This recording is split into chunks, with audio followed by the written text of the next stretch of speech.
Gather round, those who cower in the shadow of giants. I've a tale for those who cannot yet weave their own. Wonder, adventure, and glory awaits. Rest your weary head, dear listener, as I regale you with my Bard Time stories.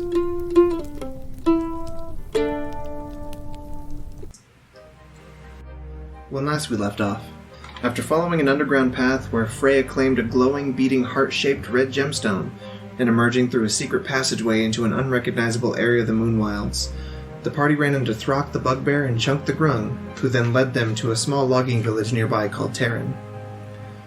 Saxifrage met with a mysterious Shadar Kai named Lucian that told them of an aspect of Relathis, a long-dead god of Alaris, and offered a large reward of gold in return for proof of its existence or a delivery of the vessel.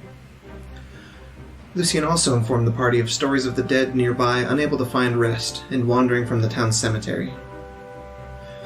As if to confirm this, the group saw a woman mourning the death of her teenage son, who quickly came back from death and killed the two men taking his corpse away, turning them into undead slaves as well.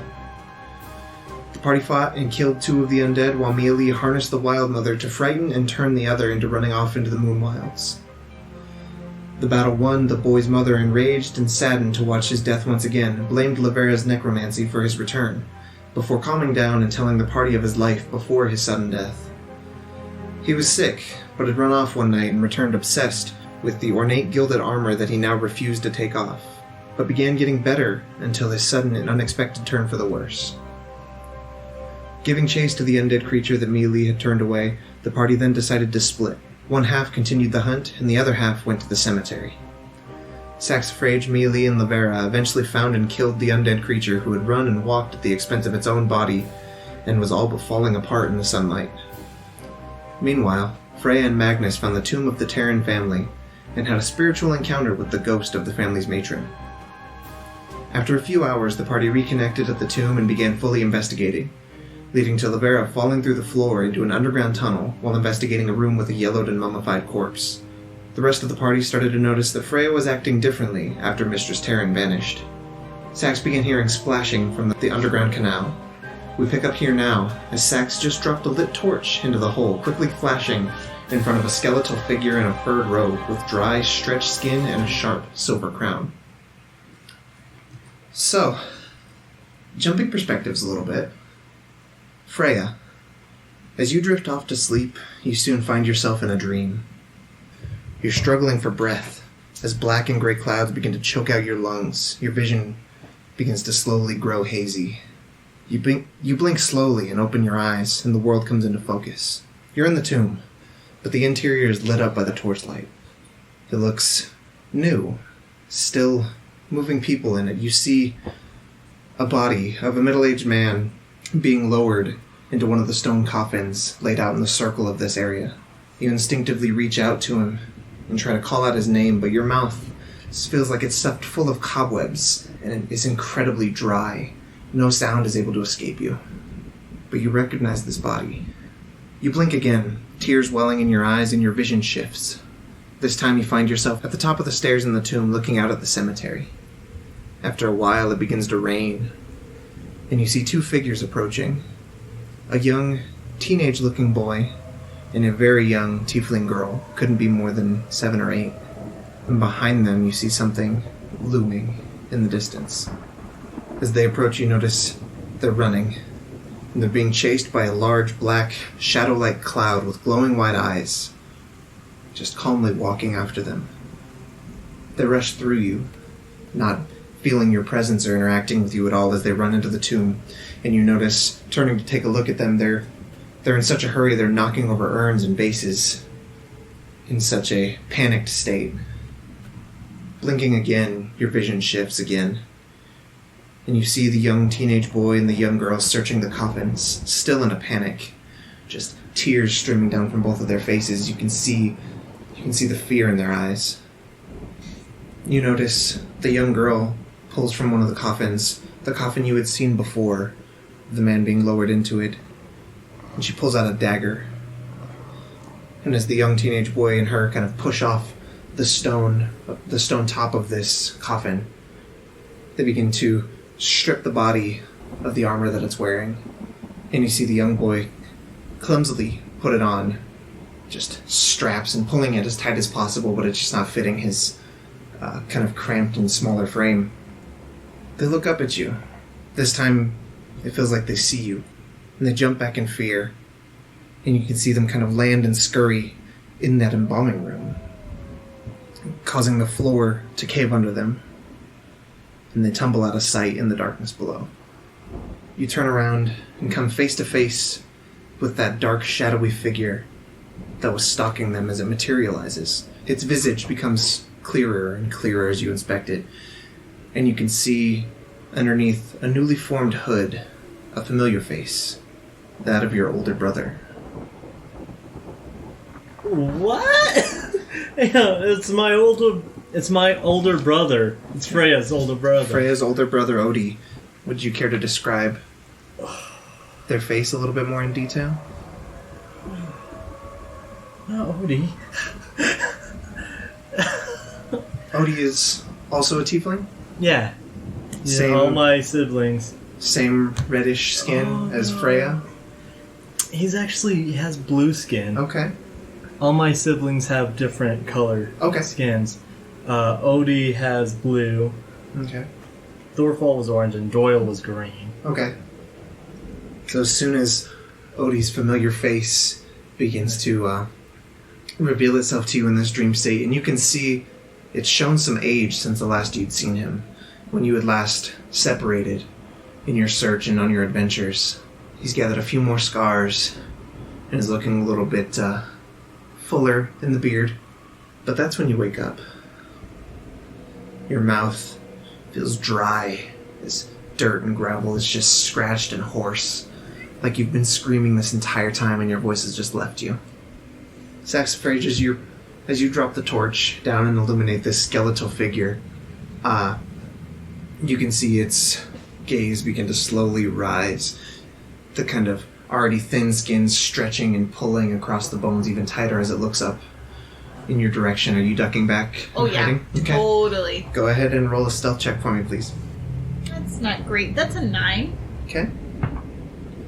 Alright. So you feel this kind of oppressive glare begin to slowly turn in your direction as you crouch behind the hole, hoping that you haven't been seen. But you hear the sloshing of water underneath you from within the well. Your body just kind of frozen in this hidden state, and eventually you start to hear the sloshing of water move away. I'm gonna... Let's see, is Freya awake now?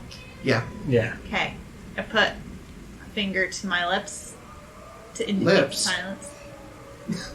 My mouth fits. My mouth fits. Yeah. Yeah. Like I have an analogous part of my body. Yes. Yeah. Like Close enough. Yeah. I put a finger to the area where my mouth is drawn on my robot body, and to indicate silence to Freya. And how do you respond, Freya? Right now, I am like in a cold sweat. Mm-hmm. I have fear in my eyes. Mm-hmm. Oh yeah, can we even see each other? Because I don't have dark vision. Well, Freya can see Sax. Yeah. I mean, you've definitely been hearing a little bit of Freya's kind of tossing and turning throughout this turmoil. You just have to get a little bit closer to her to see more of this. I get closer to Freya, and keep my finger at my lips. I love the idea of giant Sax bending down, trying to be careful, not creaking or anything, and just getting very in Freya's face to see if she's awake. And then Freya just waking up in this cold sweat. I'm like, I can't risk lighting a torch now. So I'm just like I know you can see me, so just so. Grab her by the horn and just pull her up. Yeah. Don't do that. I'm not going to do that. But I point at the hole that is in the middle of the floor and kind of go, try and whisper as quietly as I can. I put my hand against your mouth. Okay. I shake my head. I grab my hammer. Mm-hmm. I'm going to slowly go to the hole, hesitant and scared of what I'm going to see down there. Okay. Go ahead and make a perception check. That is a 5. Woof. Yeah. Okay. So taking care to not knock over any of the loose stone or loose bricks that are making up the edge of this hole. You peer down and you can see a little bit of movement in the actual underground canal there. Just some kind of echoes of ripples, but you don't see much past that. Okay. I'm gonna look at Saxifrage, point down, and be like, Shrug. is it there? Like, yeah. Saxifrage shrugs back and is they kind of gesture their hands around as if to say, like, more people? You know, like, should we wait for everyone else? I look back down into the darkness. Mm-hmm. I guess I could see, but I look back down, and I look at Saxifrage again, and I shake my head, and I head down. Okay. You're going down in there? I'm going down. Okay. It is... let's see. Gotta find the actual distance on that. Is it like just a complete straight down, or is there like rubble I can... So the tunnel itself coming down is... It's pretty sheer and pretty hollow. There's not a whole lot to grab onto, and then it opens up into the actual rest of the cavern. Okay. It looks pretty freshly dug, and you notice that the tunnel itself is probably about 15 feet long, and then it kind of expands into this actual cavern. That's probably another 30 or so more feet down. It took you, rescuing Laverra after she fell down in there previously, it took you guys a full length of rope to make that distance. So. Mm-hmm. I have a length of rope. So Saxifrage holds up their rope and, like, mimics tying them together. I shake my head. Okay. So yeah, taking the time to kind of organize your rope and tie the knots in it necessary to kind of lower Freya down there.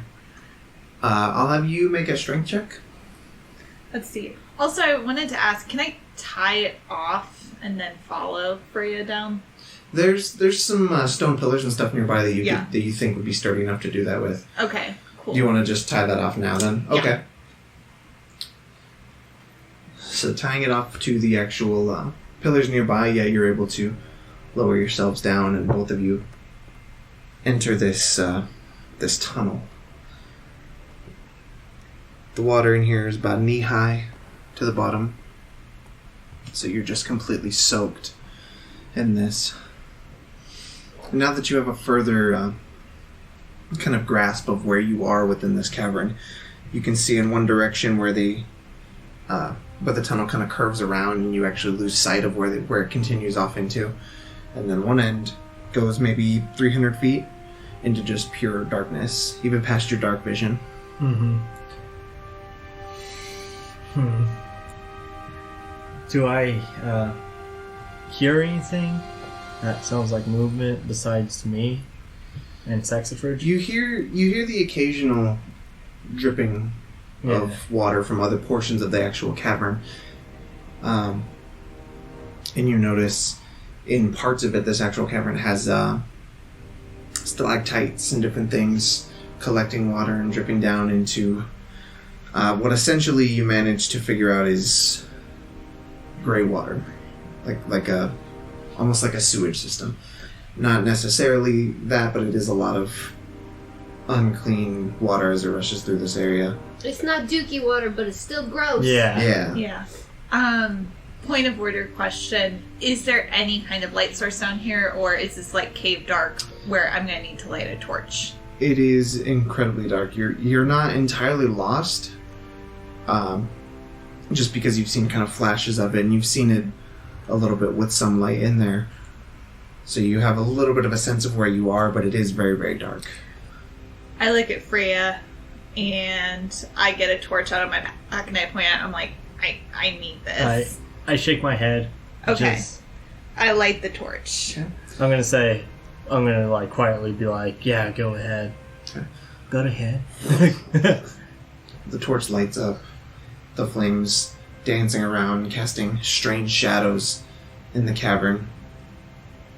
It lights up a pretty good amount of the way. You can't see to the end of the straightaway tunnel, but you can see quite a bit further down it. Freya, you can actually see a little bit further down into it, almost to where it doesn't have this kind of like wall of darkness, but there's just portions of it that you can't see, details that you can't make out as you look down that way.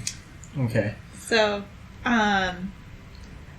I would like to, before we go any further, cast Pass Without Trace on Freya and I, so that we have a better chance on our stealth checks. Because I assume I look at Freya and I'm like, I do my two fingers, like the sneaky sneak kind of motion, and like, we're trying to be sneaky, right? Like, sure. Okay. Yeah, So. I'll have both of you roll stealth checks again. And this time you add the +10 from Pass Without Trace. Sweet. As the shadows kind of deepen and cling further to you. It's a 29. 29, wow, okay. Oh no, make that 30. 30. You could just make it 30. Ooh, 29 for me as well. Yeah. Very nice. Or Saxifrage, you are a little bit easier to spot because of the torch. But you feel like you're obscuring it enough that you're able to kind of see with it. And you're obscuring the light enough that you're kind of just using it to light up portions of your vision that you can't make out. But you feel very confident in the fact that you are kind of slinking so low and moving so slowly through this water. Which direction are you guys going? There's basically one way that goes straight on and one that curves around that you can't see where it goes. Saxifrage. What did you see down here? I saw what looked like a person. It looked like a skeleton, but with skin stretched over the bones. And it was wearing a fur cloak and a crown. For cloak and crown? Yes. You didn't see any hooded figures? No. Its face was clearly skeleton-like. Did you see where it went? I did not, because I dropped a lighted torch down, and then it was looking up to see me, and I ducked back. But all I could hear was it moving off in the water. I'll look around to see if I see any movement in the water. Sure, I'll have you both go ahead and make new perception checks.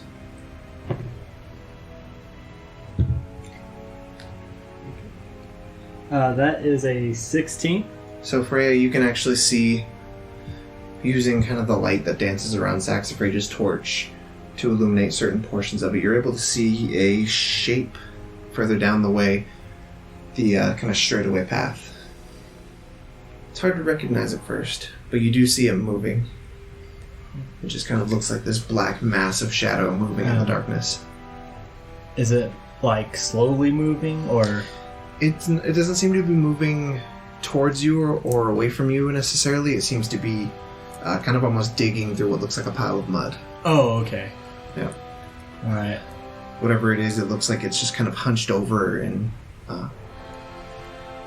rustling in this stationary position. Okay. I wave to you, Saxifrage, to follow me. Okay, I'm gonna I say- follow. Okay. And get my hammer ready. Sure. As you get a little bit closer to it, you can start making out details more and more. Through a quick pass of the light the Saxifrage does over the actual figure, you're able to see a pretty similar flash that reveals some details of the creature. And it is a humanoid-looking creature. Again, it looks hunched over, kind of digging through. It has its back to you at the moment. You can see this almost fanciful-looking furred cloak hung over its shoulders. But what you can see of its arms and its hands as it kind of moves and pushes through the wet earth underneath it, it looks like the skin has pulled down to the point where all you can see is just the bone and this pale white skin covering it. You can see, again with these kind of flashes of movement, these almost familiar-looking ornate bracers. And you notice they look like they're of the same type that the that the boy in the village was wearing whenever he was being taken away. The one that you had... Yeah, dreamed about. The one that you had killed. Oh, the one I killed. Okay. Yeah, the undead Okay. teenager. Just these kind of reds and golds ornately inlaid to the actual bracer. But it hasn't seemed to notice you still.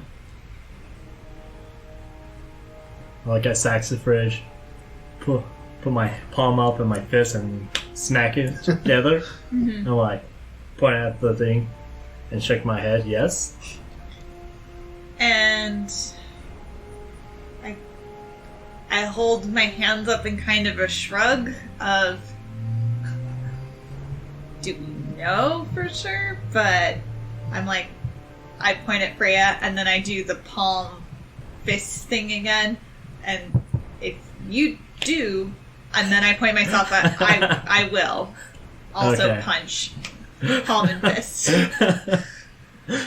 Alright. Okay. I'm just like, oh boy, here we go.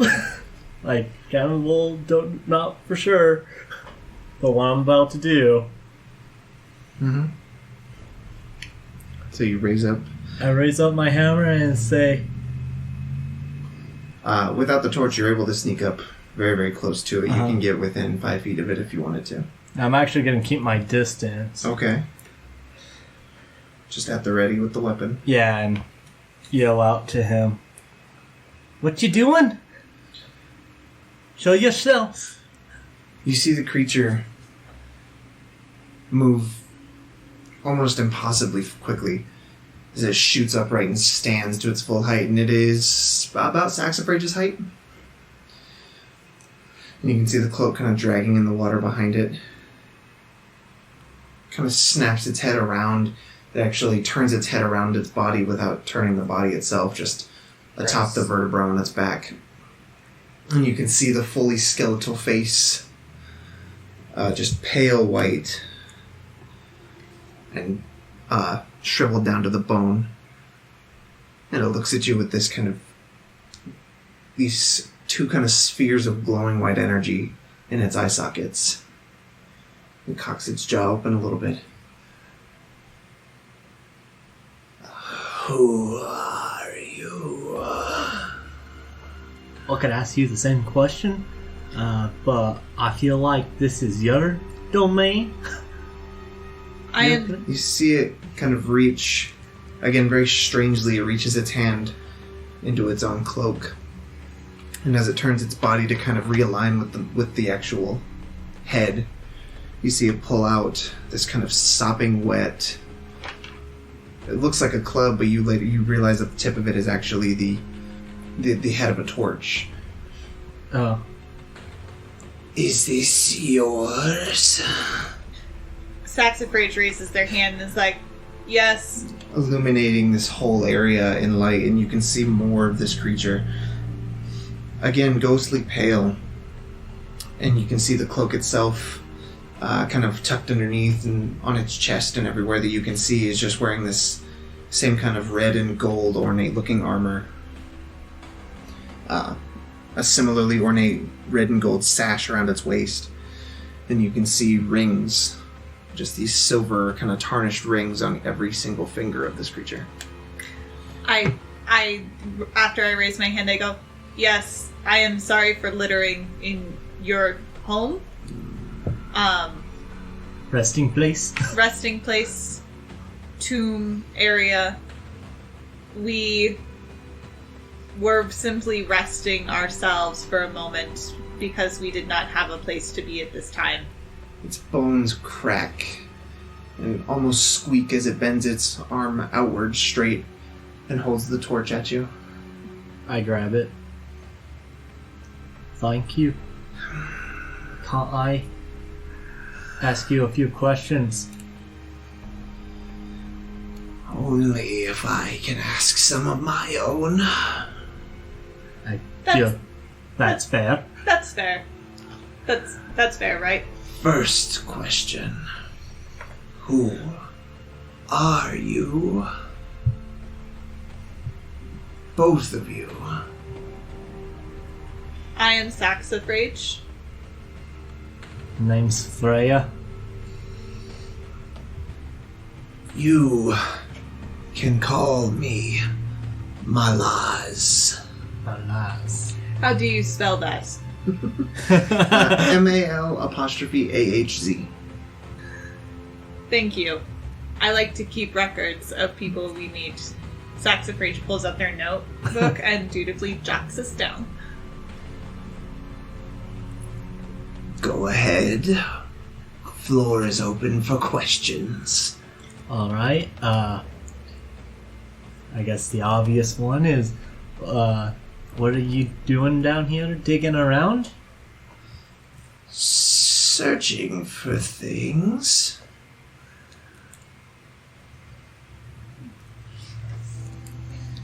And you can see as its face kind of contorts and twists with every syllable that it says, you can see portions of its face are kind of pocked with these tiny little shards of what look like a green gem, just kind of embedded into its skin. Alright. Searching for my heart. Your heart? Like,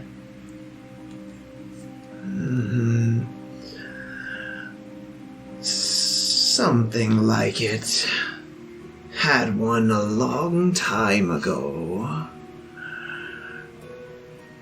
well, maybe, I don't know, but I reach into my pocket and I pull out That gemstone? the gemstone and I'm like, by any chance, is this it?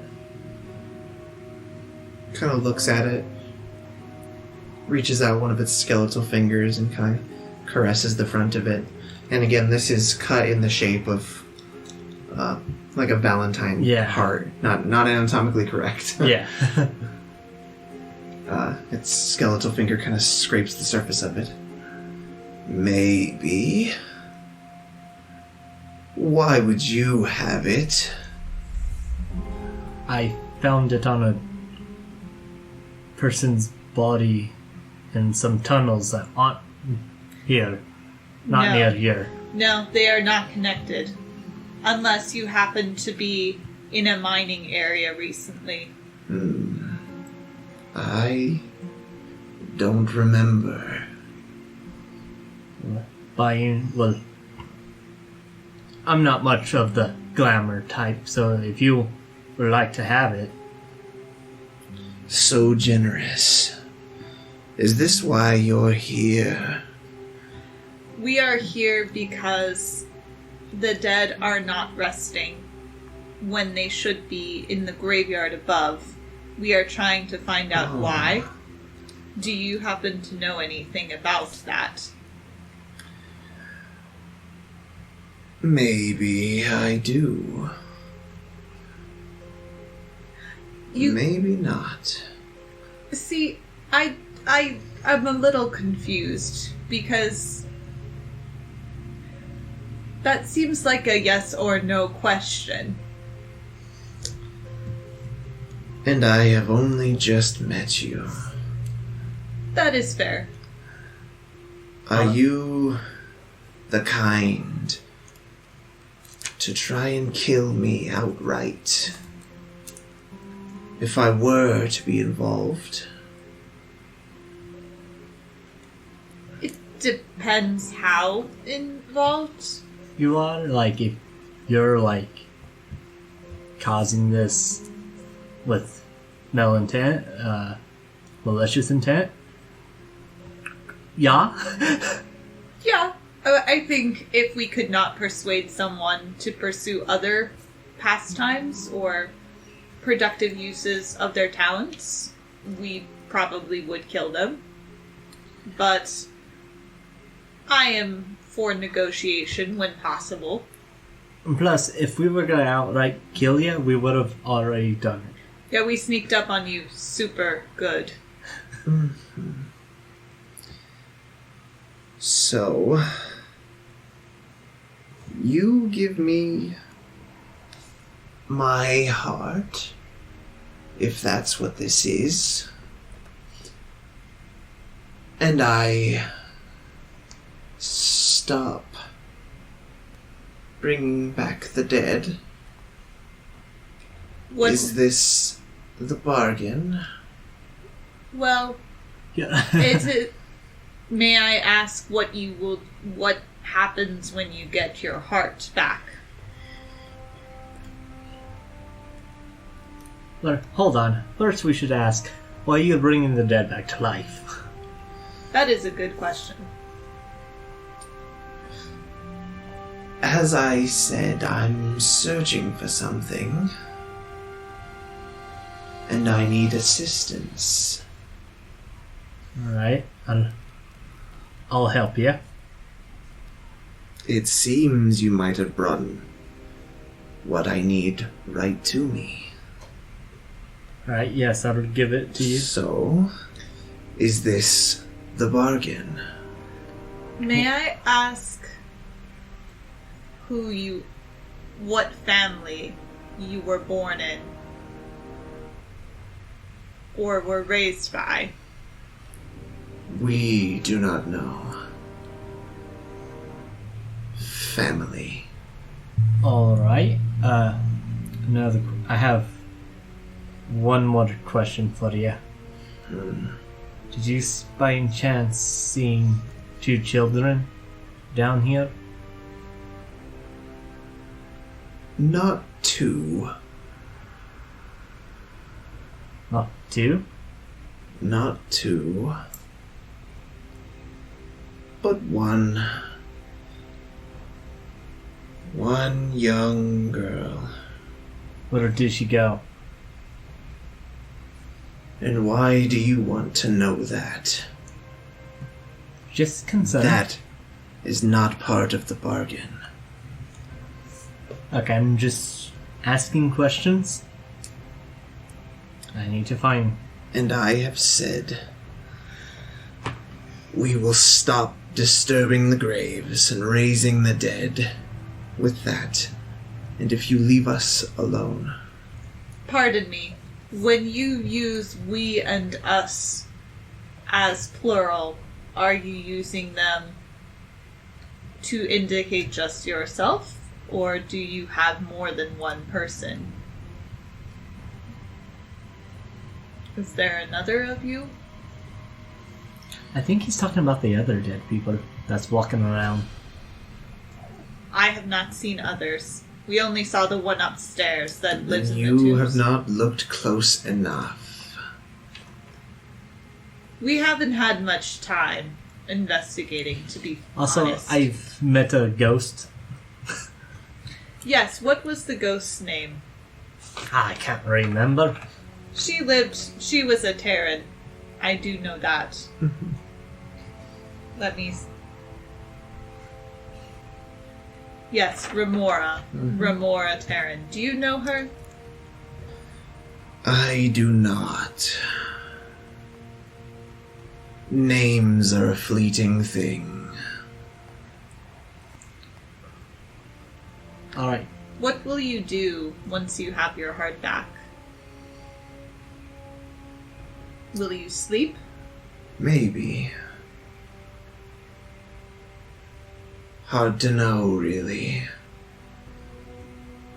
Infinite life can be strange and confusing. But if I have it safe, in my grasp and no one else's, then at least I wouldn't be worried. Alright. But... Are you from the town nearby? Nope. Or from out of town, you could say. But you know the town. We have visited it for a few hours now. I want to say we're, friends. Do you know its past? Oh, Its secrets, its... And it kind of clacks its hands against its own jaw. Its skeletons in the closet. Alright, you know what? I don't care about the town, alright? And the secrets.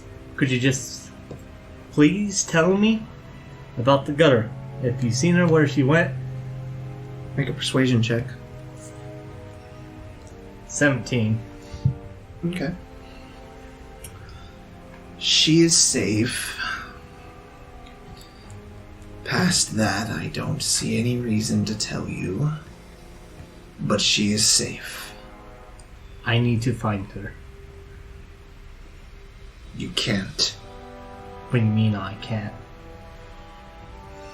You can't.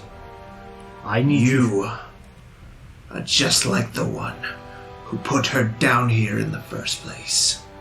That's why I need to find her, so I can find the one. Claiming to want to protect her and save her. Saxifrage like holds up their hands, going kind of like, whoa, whoa, whoa. Let us bring this down a few notches. Freya, what girl? There's this girl. I had a dream, and there's this girl and a boy. They fell down here, being chased by my brother. I need to know. Are you sure this? But it was a dream, and I do not dream. But why would if your brother was in it? Then it just sounds like a dream. It doesn't make sense. But there was a girl, and he just said there's a girl. So if she looks like the one from my dream. Describe her. See if it is the same one. What does she look like? In your dream? Yeah. She was a small, maroon-skinned tiefling girl. Okay. Kind of back-length, black hair, scraggly, kind of wavy. But the only other discernible features was the kind of bridge of her nose was covered in freckles. Okay. So you described that too? Yeah. Okay. You see it kind of cock its head to the side a little bit and look at you. The jaw goes slack. And you see this kind of gray smoke begin to climb and build in the back of its throat and spill out through its mouth. And you start to hear splashing, maybe 30 or so feet behind it. Looking that and kind of flashing your torch to illuminate it, you see a young tiefling girl. She's shivering, cold, and wet. The kind of knee-height water that you're standing in is much, much higher on her. Uh-huh. You can see her hair is just damp in this kind of rat's nest, tangled, and she looks at you and starts to kind of slowly and carefully wander up. It's her. I go up to her and She shies away from you. No. It's all right. Saxifrage pulls some food from their pack and offers. Even though Saxifrage doesn't need to eat, they sometimes carry snacks for their friends. They're nice like that. And offers like some dried fruit. This is my friend Saxifrage from Freya. We're here to help you. Are you hungry? She very tentatively goes up and grabs some of the food from you and slowly starts to eat it. And then you see her eyes kind of roll into the back of her head. And you see that kind of gray mist that was surrounding the area just back into the skeletal creature. She is here. And we are safe. Is she alive?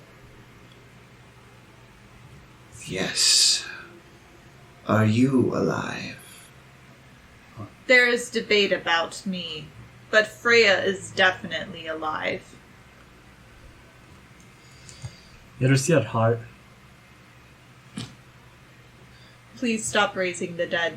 Thank Takes you. it and kind of tucks it into the front of his armor. You can see the faint red glow still pulsing and beating.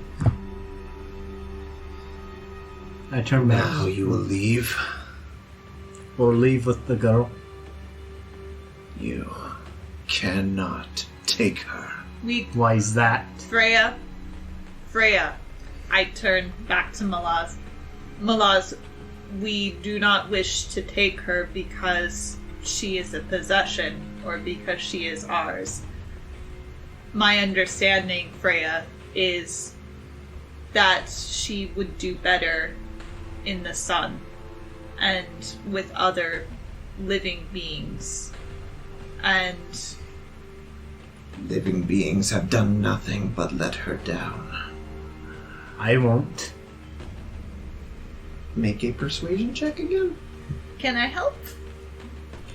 Because I've also... Sure, do it at advantage. She's Why been not? like the voice of reason, or they've been the voice of reason all along. You said that advantage? Yep, Okay. because Saxifrage is helping. Oh no! It's the same thing twice. That's 10. Okay. Malaz kind of looks down at you. I think you misunderstand the situation. What situation? She is not a pet or a toy of mine. I am hers. And you see the mist kind of begin to fall out of its mouth again, and she kind of rolls back to consciousness. And she grabs Malaz by the hand. It's safer for me with him. I don't want to go to that town. What did that town do? She gets very... You can see her kind of hyperventilating a little bit, as you can see the anxiety kind of build up inside her. I go, okay, calm down, little one. It's alright. They let my whole family die. And they didn't do anything to help me. Well, What happened? that sounds awful. I know that sounds like I'm joking, but I am not.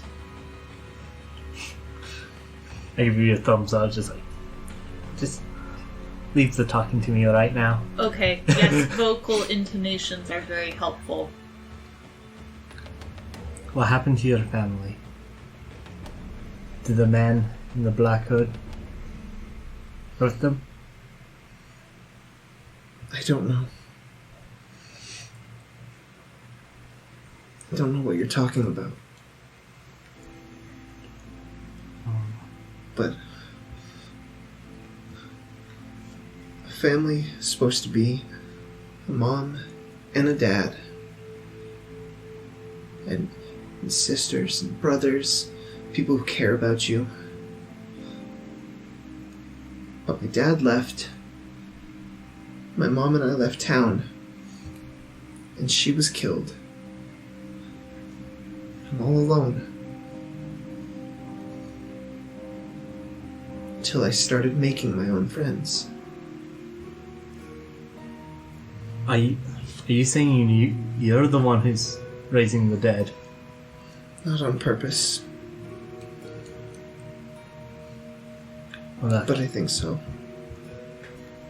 like, I know they're your friends, but they're also lost souls who need to pass on and rest. I have a friend who knows all about this type of stuff. At least I believe so. And she can help you with that. Laverra is a very good fixer. She works with the dead and helps them. She kind of just looks down, looking at the water kind of sloshing around at your guys' feet. And unfortunately, the people in the town are starting to worry about the dead rising, and if this continues, they might do drastic things without thinking. Have you considered leaving? I don't know where to go. That is a good question. She can come with us. There's more of you? Yes. There's a whole group of us. We are a family, but we are not like your family was. We are not a mom and dad and brothers and sisters. You're not dead?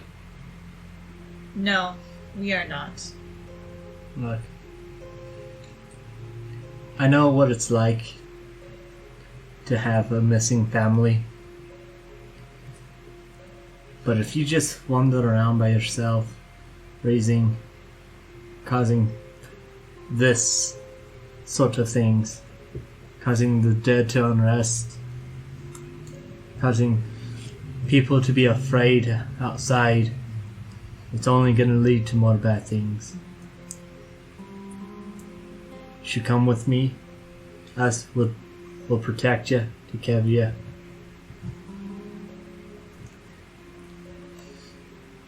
Okay. Alright. I reach out my hand. I'm like, it's a bit chilly in this water. How about I just... Is it right if you want to sit on my shoulders? Where are we going? We're going back up. And if you want to, I think we should... But first we should probably take your friend back to his resting place. He doesn't have one. I made him. Oh. Bits and pieces. We should return those bits and pieces. No. I think Mialee should come with us for now. However, I would suggest and request that Mialee stays inside for now. So that we can introduce him to our friends and they will not be frightened. Okay. We will have to go to the town again. I know that they did bad things and they should face consequences for that, but we will leave it quickly and go to a different place. I don't think we should take her back to town. If we need to, I'll definitely watch her here till we get out. So you guys begin to slowly make your way back to the rope that you would drop down the tunnel and ascend it. You guys notice as you're walking with this young girl, Malaz follows you in a very jerky fashion. His bones and body not moving simultaneously, just kind of jerking and lurching forward with every step. You guys climb the rope, bring it back to the top. Malaz begins to climb up after you guys and kind of rests themselves at the edge of the tunnel, looking there.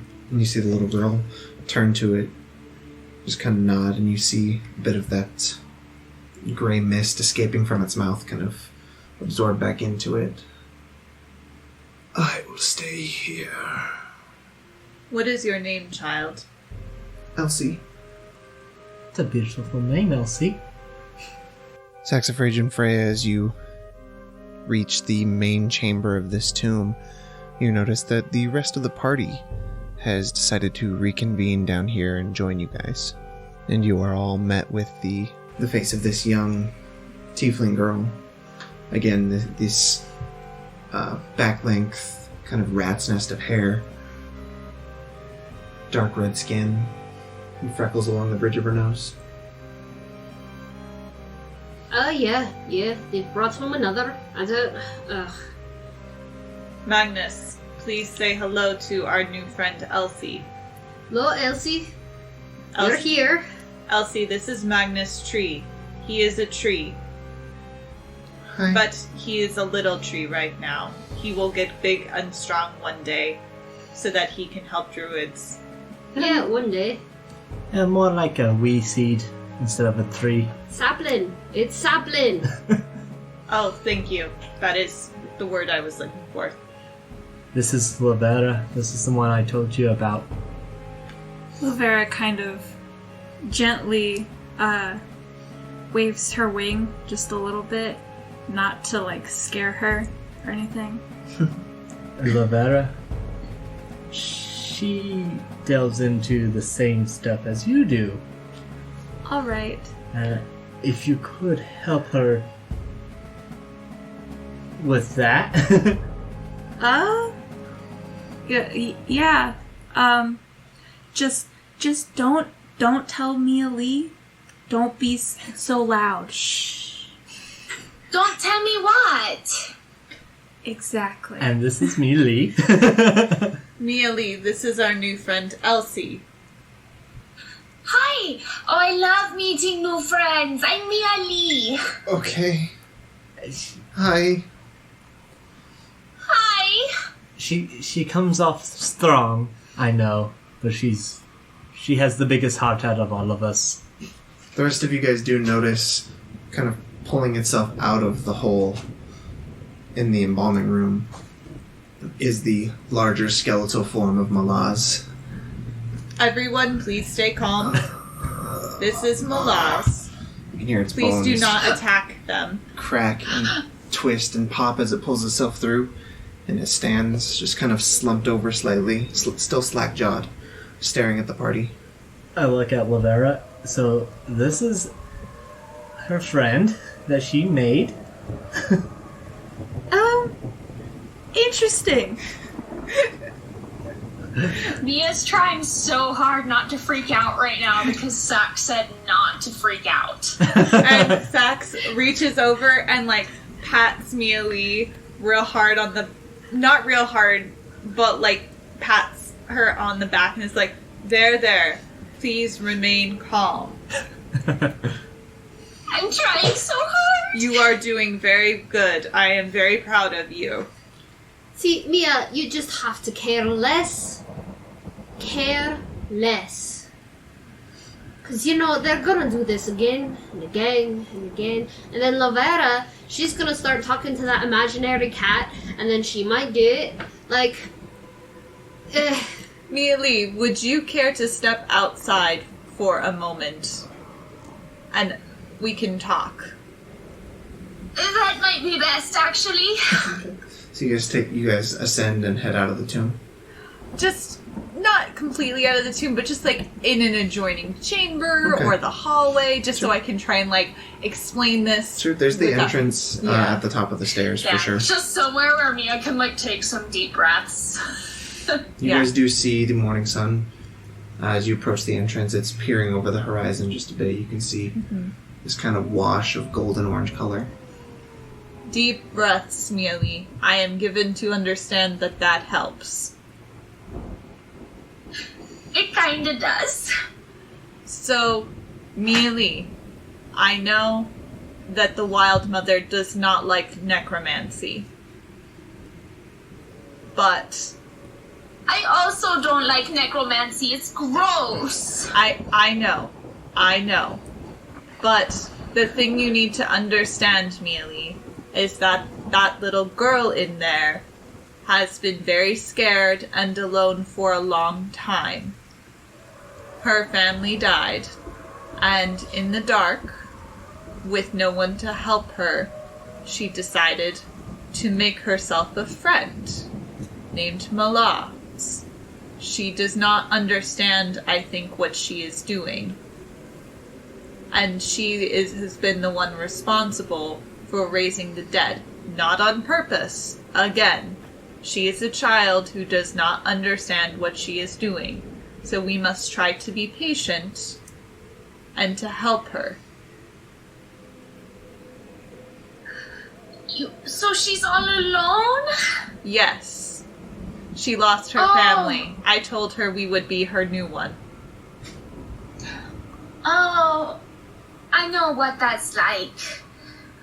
Okay, I'll give it a chance. I might not like it, but I'll try. That is fair. I do not expect you to like Malaz. Just please do not kill him right away. I think it is like her pet, And I think if you killed her pet right away, that would be very traumatic. Okay, I will do my best. And I go back into the cave area where everyone's hanging out. I'll follow as well. So what are we gonna do? That's a good question. Yeah, have you filled anyone else in while I've been talking Mialee down? Yeah, so she's gonna be with us for now. Sure. And, well, I guess we kind of did solve the zombie problem. Sure. So, once she leaves here, they'll be gone. Is she the one who's been doing the evil boys too? It's like there's two kinds of zombies, right? There's the kind that's just been shuffling through town, and then there was the boy who jumped out and killed a bunch of people. That is Like, a good not question. a bunch of people. He killed like the two guys, and I don't know, maybe they're dead, but we fought him. He was an angry dude. So, is she the one of the angry zombies, or is she the one of the nice zombies? I'm pretty sure she's the nice zombies. So then who's causing the angry zombies? That is a good question. Elsie, where did you find Malaz's armor?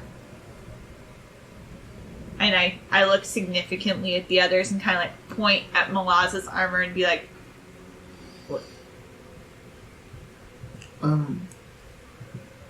Here. We found it here. Mm-hmm. There was Have you seen any, like, tall, lanky boys? Like, real skinny boys? Like, sickly-looking skinny boys? Mm-hmm. And, Yeah. they came in, right? Mm-hmm. What happened? Did he take the armor? Yeah, he took something. Out of which one? She points, and it's one of the sons. His coffin. You see the lid now is a bit askew. And yeah, opening it up is this decrepit-looking corpse, but it has been basically stripped down to its bare clothing. Elsie, which tomb did you take the armor from Malaz from? She points, and 2 coffins down is actually the patron of the family. So, I think what is happening is that there's something wrong with the armor. I do not think Elsie did anything to cause the kid Sure. the teenager zombie. Yeah, that was suspicious armor. But when I looked at it, it didn't seem to be too terribly magical. There weren't, like, symbols on it or anything. It seemed to be some pretty fancy armor, but it didn't waft of evil, you know. Is he dead? Tall, lanky boy. Yeah. He died of being real sick beforehand. That's why he was tall, lanky boy in the first place. Oh. He got real sick, poor guy, and then he died. But then the armor brought him back to life. But I don't think we should be talking about that. He was I mean, Just really loud and scary when he came in here.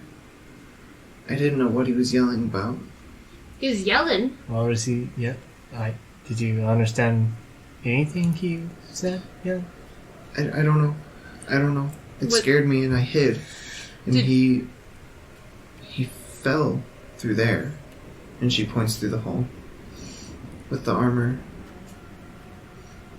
And then I don't know what happened to him. Alrighty. Was there someone else with him that he was yelling at? I didn't see anyone. See, we can talk about him. He was a jerk face to her. He died. Then he, like, exploded out of his coffin, back alive again. But I don't think back alive like Malotz is alive, right? Back alive, like, brainless, body falling apart, having a bad time. He's not brainless. He acted brainless.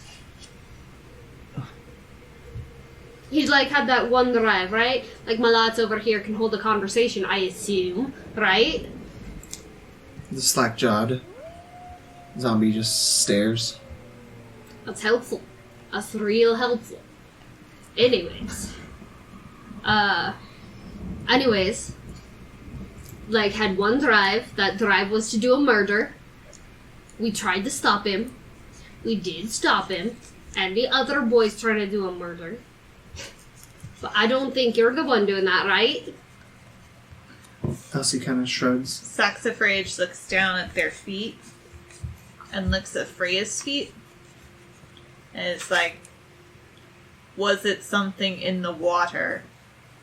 That gross water that we were walking in? You guys were in gross water? Yes. Yeah? You see Elsie's just soaked in it. Probably about chest height for her. Just soaked. Wait. Because if he fell with the armor in the water, and there was something special in the water, like for instance, I am thinking about the fact that in that room, where the hole is, that was the embalming chamber, and there were all those tubes running around. Alright. What if the stuff in the tubes got in the water? Freya, you got that bottle from the healing potion you drink? Yeah? Sure. You got it. I take it and I jump back down in the hole and get some of the water and put it in there. Hop back up. Yeah, you come back up. You come back up just as soaked as Elsie was. It was pretty high for you, but yeah, you're able to descend and ascend the rope pretty easily by yourself. Alright. How do we feel about a tavern? Because this is gross. I'm tired. We tried sleeping on it. You just slept. Just climbed down a hole, jumped in some gross water. It's gross. We slept in like a horrific place. On the ground. I don't think it's best to take her back into town. Why is that? She has a lot of issues with the townspeople. Yeah, so we put her in like a backpack and like smuggle her in. Also, I point at Malaz. I'm not gonna put her in a backpack. We cannot put Malaz in a backpack. I point at him. I mean, we just say that the Malaz belongs to Laverra, right? Yeah, but I think that would get me in trouble. Nah. I mean, the teenager, I could be blamed for that. By not just the lady, but by the other townspeople. And I don't think I wanna. Alright, I'll claim that I made Malaz, right? I'll say I did it. I'll say the little girl's mine, and anybody who wants to can fight me. What if? But I need a shower. But do we have to say that any of us made him? Why couldn't he be our very unusual friend? Sure, we can say that, and if they don't believe it, they're like, which one of yous made it? I'll be like, it was me. You got a problem with it? Find the pointy end of my sword. Are we? That's a good backup. Are you suggesting we should dress him up? He's already dressed up. He's got some nice armor on. Or like more dress up? If we don't have to tell him, if we don't have to tell people he's undead, maybe they won't know. I mean, unless we say something, maybe they'll just think he's weird. I look at Mialee. That's a good plan, Mia. Mialee, he is very dead looking. He's very creepy. No, hold on. We don't know how stupid the people are in this town. We don't know if they're real dumb or not real dumb, right? You just need a robe. A hood and a robe and you're done. He's got, like, armor. Not covering his face. That's alright. Maybe we could buy him a pretty mask. With, like, feathers and a smile. I would also propose possibly just not taking Elsie and Malaz into town right now. Yeah. Alright, leave the poor little girl up to her height or up to her chest in some gross water. We're not gonna leave her in the water. Well, she's still soaking wet. I'll dry her off. With A fire. I'll find a rag. A fire. oh, gross. You see Wait, her, are you gonna set her on fire? No, I'm not gonna set her on. We are not setting anyone on fire. That is exactly what they're trying to do, Mia. I don't know. We're not setting Magnus, Elsie on you're not- fire. That's not nice. Magnus, you're not helping. I'm trying to get to shower for me and the little girl. That seems pretty helpful. I'll take care of it, alright? you see Elsie walking over to Malaz and reaching in underneath the chest plate of the armor and pulling from the bottom that red glowing heart gem. She kind of holds it in two of her hands and begins to stare pretty deeply into it, and you can see this red light kind of wash over her face and over her body. You start to see the veins in her neck and in her face kind of turn this black purplish color Whoa. amongst the light of it as it kind of begins to kind of spiderweb up from her neck and her chest. And then you see her eyes flash purple, this kind of trailing purple energy. And then you actually start to see the brick and stone that had collapsed into this tunnel begin to raise up and reform itself to become the floor of this area again. And then when it's fully formed, you see the purple light in her eyes just fade, and everything from her face that was kind of clawing its way up begin to recede back. And she places the heart-shaped gem back in the chest cavity of Malaz. I run over and get it. I'm like, oh, are you okay? Are you okay, little one? Yeah. What was that? Obviously, it's magic. Oh, obviously, but what type of magic? Or is it a possession? What happened? Dead magic. You have to hide your tracks. That sounds right. I That's why the robot's always casting stuff on us. I kind of smile at that because of what my father taught me. I kind of laugh and I'm like, that's good. That's a good little one. After finding out how terrible everybody in this family had been, Magnus also takes some time to sneak a few coins into his pouch from the jars that have coins. Okay. I'll look over. Hey, I said sneak. You didn't see anything. You're busy attending to the little girl. You've given up on your little friend. Are you trying to hide it from the rest of the party? Oh, yeah. Okay, make a sleight of hand check. We'll see how much you get. Nat 20.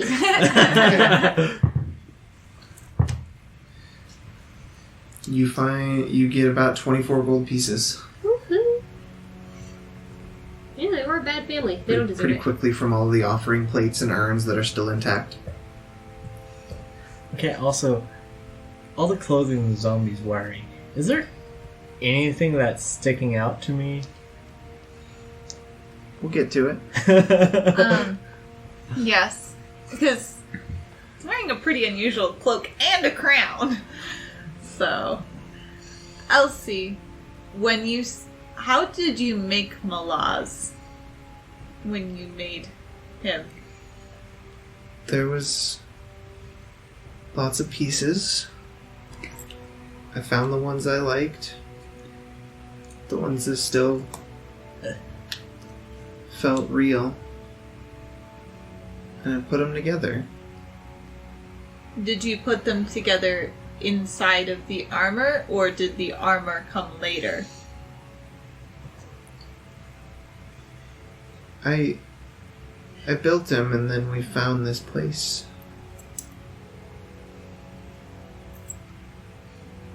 So we got his clothes later. But it made him look scary, and other people left me alone. He does look very scary. You did good. He looks super scary. Well, I say if we can't go into this town, we should go into the next town, right? Right? Move on to the big city. I would like to rest at some point. We just stopped resting. I did not get to rest. You did. Oh, did I get a long Yeah. rest? Oh, okay. I wasn't sure. It was because I like thought 6 hours in. I thought it was interrupted, so. Oh, no, everyone got long rest. You guys Oh, are all sweet. good. Okay. Cool. Yeah. Thank you. Oh, I like the idea of getting out of here. It's not my favorite place. Do we get our max hit points back? From a long rest. Saxon, Good question. yeah. I think you do. Because the guy at the place told us to take a nice rest, but I don't know if that's like a nice long rest or like we have to go to a tavern and actually Just chill a out. second. Do like a hot springs episode. Yes, you finished a long rest. You are fine. You get your max back. Yeah! Woo! High five. Right, here's the plan. Saxifrage, could you do me a favor? Depends. One time the favor was you wanted to carry a barrel of Alright, beer. it's not... Like- So I have reservations. No, this That's is not about me. It's about Elsie. You could run into town, grab some clean clothes, some cloth to wash her with, Yes. and probably maybe a few treats. Yes, I can do that. I'll hand you like five gold should be way plenty. Yeah, probably. Also, I will go collect our money from Lucian. Because we solved the zombie problem. We saw half of the zombie problem, but he doesn't need to know that. That was the only one we were getting paid for anyways, I think. It was just stop people rising from the graveyard. This is true. So you guys begin to kind of repack up everything and make your way out of the tomb. Oh yeah, Ooh. Magnus is ready to go. Question. Sure. There was some stuff about the ley lines, right, earlier, that the whole reason this was happening was the ley lines were getting messed up. Which one of us... Can we check the ley lines before we go? Magnus? I get out my Was able dowsing to- stick. Yeah, Magnus was able to follow one. Yeah. I get out my dowsing stick and see if I can sense it anymore. Sure. Make a wisdom check. Oh, those good rolls. 20. Okay. You feel the hand of the Wyldmother kind of guiding your grasp in your dowsing rod again. And you feel the energies. It's strange. You feel it continuing through this area when you didn't previously. It feels like it is flowing. But there is something about Elsie. The dowsing rod seems to be pulled towards her in a lot of instances. You can feel, as you're trying to trace this ley line and make sure the flow is in the right direction, it feels like the ley lines want to kind of flare up and interact with Elsie no matter where she's at. Ah, the girl squirrel. Weird. Take the stick, throw it back in my bag. So, if we take the girl outside the town, the ley lines will be okay? Yeah, probably. Okay, that is good enough for me. Let's get paid. Well, could you also do me another favor? Magnus It's just heads on on top. ahead singing money, money, money. Yes. Could we buy new clothes for her zombie friend? Besides the armor, you mean? Yeah, we should probably return those because there was a ghost out Something that'll make him look less spooky. That, and also we should return at least the clothes of the dead back to the owners. Should we? Because They were shit people. I'm sorry, there's a little one. They were bad people. What else would we do with it, though? Because I don't really like the idea of carrying around a dead person's armor. I super dig the idea of letting him continue to wear it. So to make him less spooky, get a large hooded black cloak. Definitely not spooky attire. Try brown. Try brown, that'd be less obvious. Or a nice pretty blue. Okay. What about purple? Yes, let us do the color Alright. of kings. I think we leave him in the armor, puts a mask on his face, and then we're golden. I like the mask idea. What if we make it No. a golden mask? I agree. That seems expensive, though. I was trying to make a joke Oh. But about we how could do he was yellow. golden. Then we'd be golden, Yellow and is he's like golden. gold, but not as expensive. So we go. Saxifrage is gonna go shopping. I'm gonna go into town with Sax and shower. We'll get there. Freya, as you attempt to leave the tomb, you feel intensely compelled to stay. You kind of stand in the doorway of the tomb for a bit longer, hung up behind everyone else who's already left. You can even see Malaz kind of shambling in the distance behind Elsie and behind the rest of the party. And then you feel your hand slowly reach toward the maul and grip it tightly. Your eyes shoot off into the distance and you see Elsie. And you feel just this flare-up of anger in the back of your mind. And then you find yourself able and willing to leave the tomb. And you follow after your friends through the cemetery. You guys make it back into town without issue. The cemetery itself isn't too terribly far from it. You do see Elsie, as you begin to get closer to the actual town, she begins to get more shy and closed off and reclusive. You can actually see her every now and again kind of trailing off from you guys, and it looks as though she's trying to hide behind some bushes and trees nearby, and trying as she can to stay out of sight whenever the town starts growing near. Who will remain with Elsie? I will. I will. Okay. It's So, who all is going into the town? Sax's. Magnus. Mia, you going in or staying? I'll go because I don't really. I mean, not that they're not nice, but I don't really want to stay around the special guy. Our special friend. Laverra, what do you... She's trying so hard not to be rude. Laverra. Doing so good. I'm staying with Freya and Okay. Elsie. Okay. So you guys are staying along the outskirts of the town. You see Elsie kind of scurries off to this alcove that you see she's kind of created for herself near the town. You can actually see a few cups and plates and things like that are scattered around this little area, kind of pretty well hidden within the brush. But she was able to find it quickly, and it looks like this is kind of her safe house in this area. I have a question. Sure. What does Apollo think of Elsie and Malaz? Curious, more than anything. But still, not necessarily scared, but a little bit apprehensive near Malaz. And you get the sense that Apollo won't necessarily attack or do anything without someone else's say-so. You can see Apollo kind of approach Elsie pretty cautiously, and go ahead and make an insight check. See how much more you can glean from their interactions. In the meantime, Saxifrage, Mialee, and Magnus, where is the first stop? Shower. I would like to go see Lucian. Okay, so you're off to go see Lucian. Mialee, where are you headed? I'm just gonna follow Sax. Okay.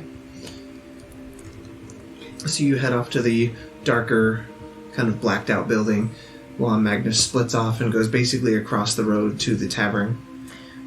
Saxifrage looks at Mialee and goes, "Are you sure, Mialee? You seem to very much dislike this place last time."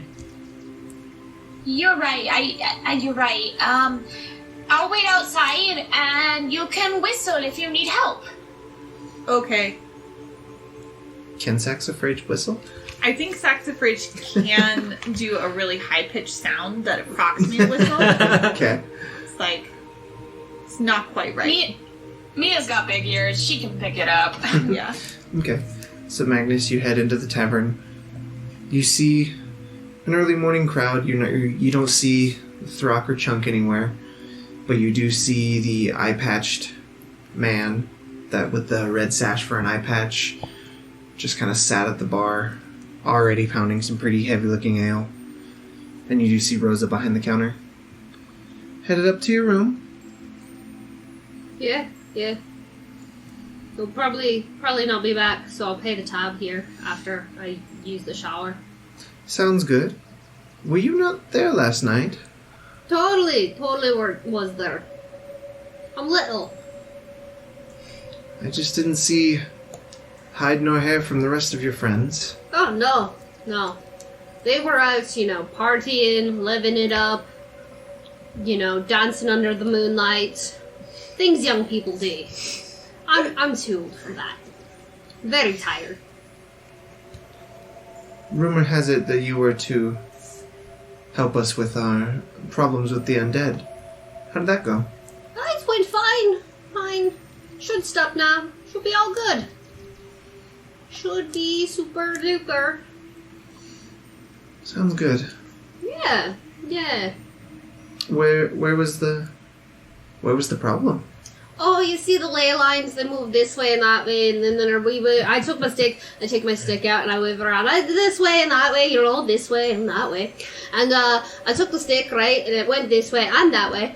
And then what happened was then it stopped going this way and that way, and then we moved some rocks around and I did a little blessing chant, in the name of the Wyldmother, because, she's real good. And then I moved the stick this way and that way, and then everything was flowing back this way and that. Well, I don't know enough about ley lines to argue with that.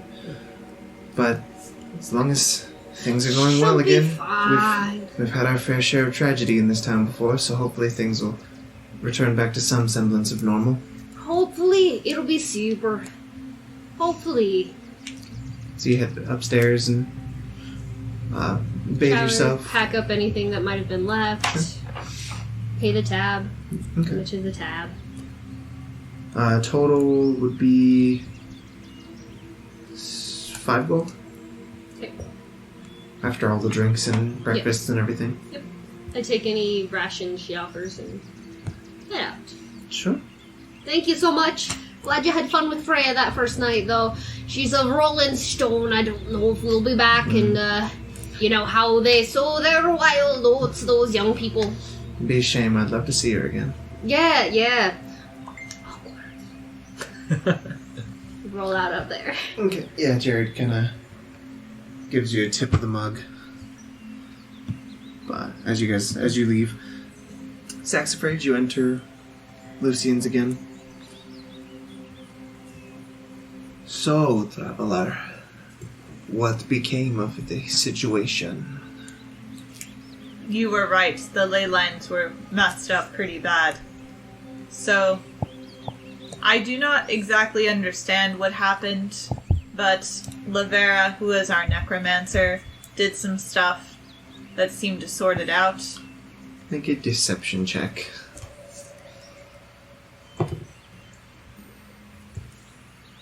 The 15? The porcelain masked face kind of cocks its up at an angle at you. You are lying to me, but I sense truth in it.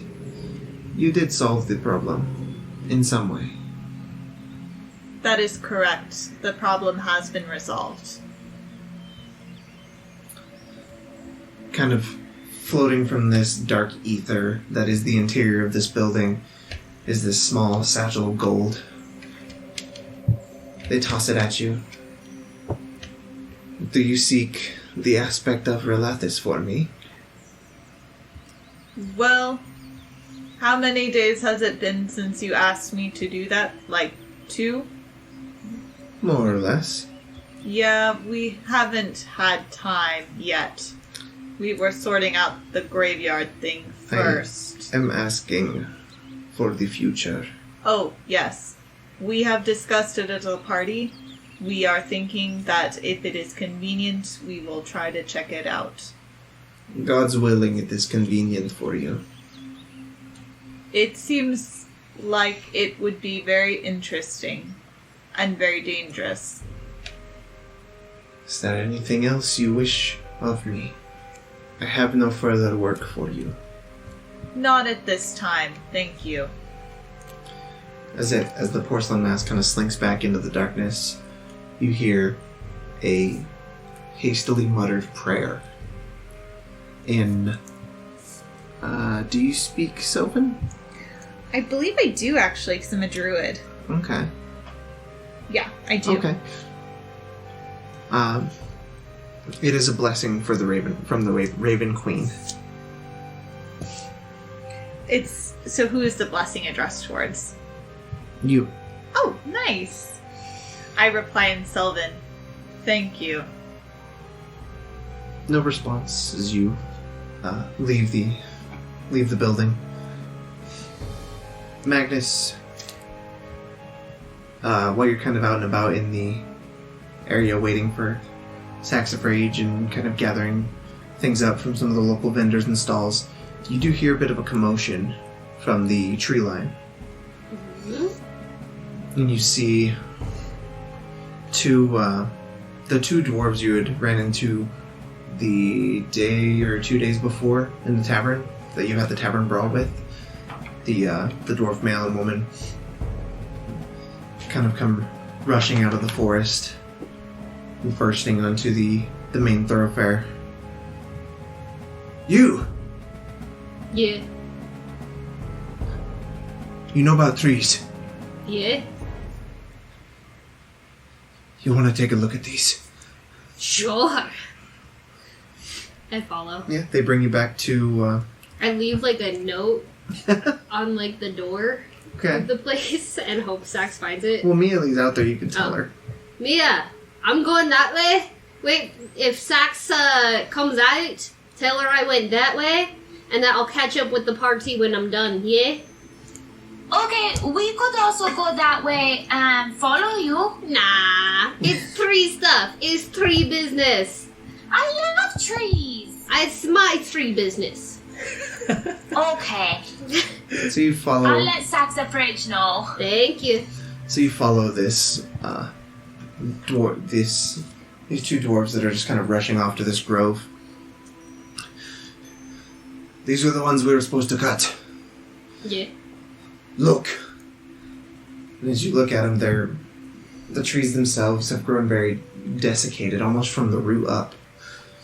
You can see a little bit of faint movement behind some of the bark, and as you pull the bark away, it is just completely infested with maggots. This black rot that is spread throughout this entire tree trunk that you can see now. Oh, dang it. Should have told Mialee to come. She doesn't like the rot. It wasn't like this yesterday. Yeah, that's kind of what the rot does. Is it that fast? Yeah, We've never seen it move that fast. I don't know. I try to see if I can pinpoint the source of anything with it. Sure. Make a wisdom check with your proficiency modifier. 14. Okay. You can see, as you kind of dig through the rest of this essentially dried out and decrepit bark on this tree, that it's basically rotten all the way through to the core. Mm-hmm. It's just oozing this kind of black, opaque liquid. Yeah, I'm trying to tell if it's coming from like the groundwater or the land or a curse. So, okay. Because I know there's gross groundwater around here. Sure. Kind of looking and inspecting the roots, and you can see them for a good ways. They kind of twist up and... They eat a maggot. Okay. It's a good way to tell if it's cursed. Eat the maggot. And then you feel the... I ate a bug. It was a huge deal. You feel the kind of connection to nature that you've always felt kind of guiding you. And you feel that this tree is connected to the ley lines of the area pretty directly. And it seems to have been poisoned from that. From the ley line? Mm-hmm.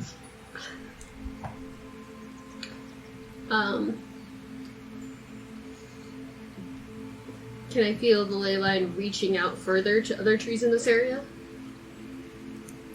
You would know from past experience that this kind of whole grove is basically tainted now.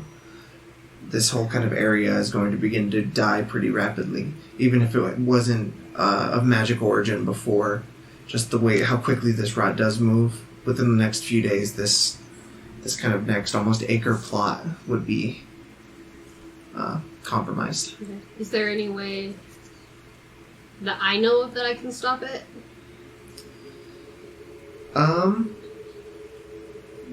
Any blessings I can do? Do you have any... Well, you paladins don't have too many spells. I was going to ask if you had a spell that might do it. But you know that... I have cure wounds. Druidic knowledge, in a lot of ways, could help with something like this. Mm-hmm. So maybe someone like Saxifrage. Alright.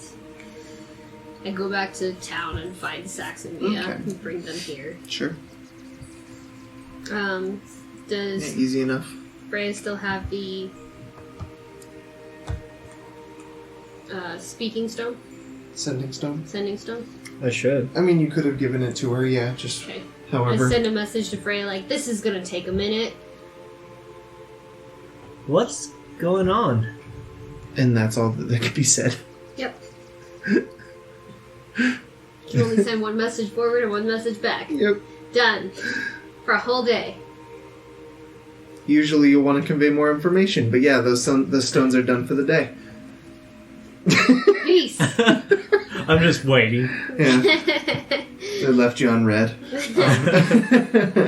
That was weird, but alright. But yeah, Sax and Mia, you see the same thing, this tree kind of overtaken by this black rot. And everywhere that you can see any kind of movement is just covered and infested in these maggots. That is not good. I don't know what trees are like here, but we definitely don't have trees like that in the Bluewood. It's the rot, Mia. It's the one you're always saying the Wyldmother doesn't like. Oh, that's right. Oh, it's gross. Same. Do you know how it is caused? It looks like it's coming directly from that ley line. This whole grove could be compromised if we don't do something. And I mean we, but I mean you. Yeah, I do not know if I have anything prepared for this today. Well, I mean, this is a whole grove of trees. They're like living and everything. They don't like being dead. Look at that one over there. It's shaking with fear. Oh no! Is there We any have to way- help them. We have to. Is there any way that I know to cut off the ley line from here? To this grove? Create a barrier? Make an Arcana check? Question mark?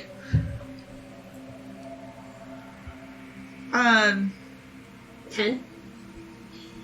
So you've heard of that done before, and you know that Elsie was tying up the ley line essentially previously, and that could be done again, but you also know how that is incredibly dangerous to do. It can cause kind of a magical buildup that would cause even more damage potentially there. Do I know of a way to purify this ley line? If Magnus doesn't do, So, I've been in a magical forest before. That's how Saxifrage became Saxifrage. yeah. So neither of you necessarily know what exactly to do to kind of purify this, but you have seen groves like this overcome this kind of rotting corruption through the intervention of the Wyldmother, or a force powerful enough to invoke the Wyldmother. Cool. I jam my dowsing stick into the ground, Okay. where I feel like the ley line is the strongest, Uh-huh. and I hold on to each one, and I tell Sax to hold on to one of my hands and Mia to hold on to the other, and I try to get Mia and myself, because I don't think Sax is necessarily tied to the Wyldmother. Not necessarily, no. They're And more tied to a specific forest. I try to reach the Wyldmother Okay. through prayer that I know. Okay. I will have you... Let's see. Mialee, I want a religion check. And you, I want a wisdom check. And Saxifrage, nature check, please. Okay. Also, I would like to cast a spell called Healing Spirit. Okay.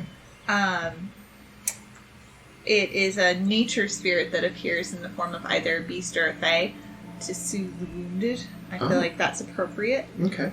Because this area is deeply wounded. So, let's see. Nature check for Saxifrage. Yep. All right. 18 for Magnus. Okay. Oh. Poop. Mia's religion check was a 12. Okay, and yours was a 3, Sax? Yep. Okay. She was busy. So, Casting stuff. as you cast the spell and release this mix of divine and druidic energy, you can feel this pulse kind of fill the area. And within your healing spirit summoning magics, you see a probably 15-foot humanoid kind of emerge from this shimmering gold light and kneel down to you. And it's hard to get a grasp of this being's face or its features entirely. Magnus and Mialee, you know it immediately to be the Wyldmother. The features you can make out is this kind of tannish brown skin with these very dark freckles all over its cheeks and nose. These slightly pointed elven ears. And these very large, kind of curved, deer-like antlers protruding from the top of this wild mane of fiery red hair. And again, the features themselves are just kind of surreal in their nature. And you feel the whole area begin to kind of calm and become almost completely silent within this sphere that you guys have created with this.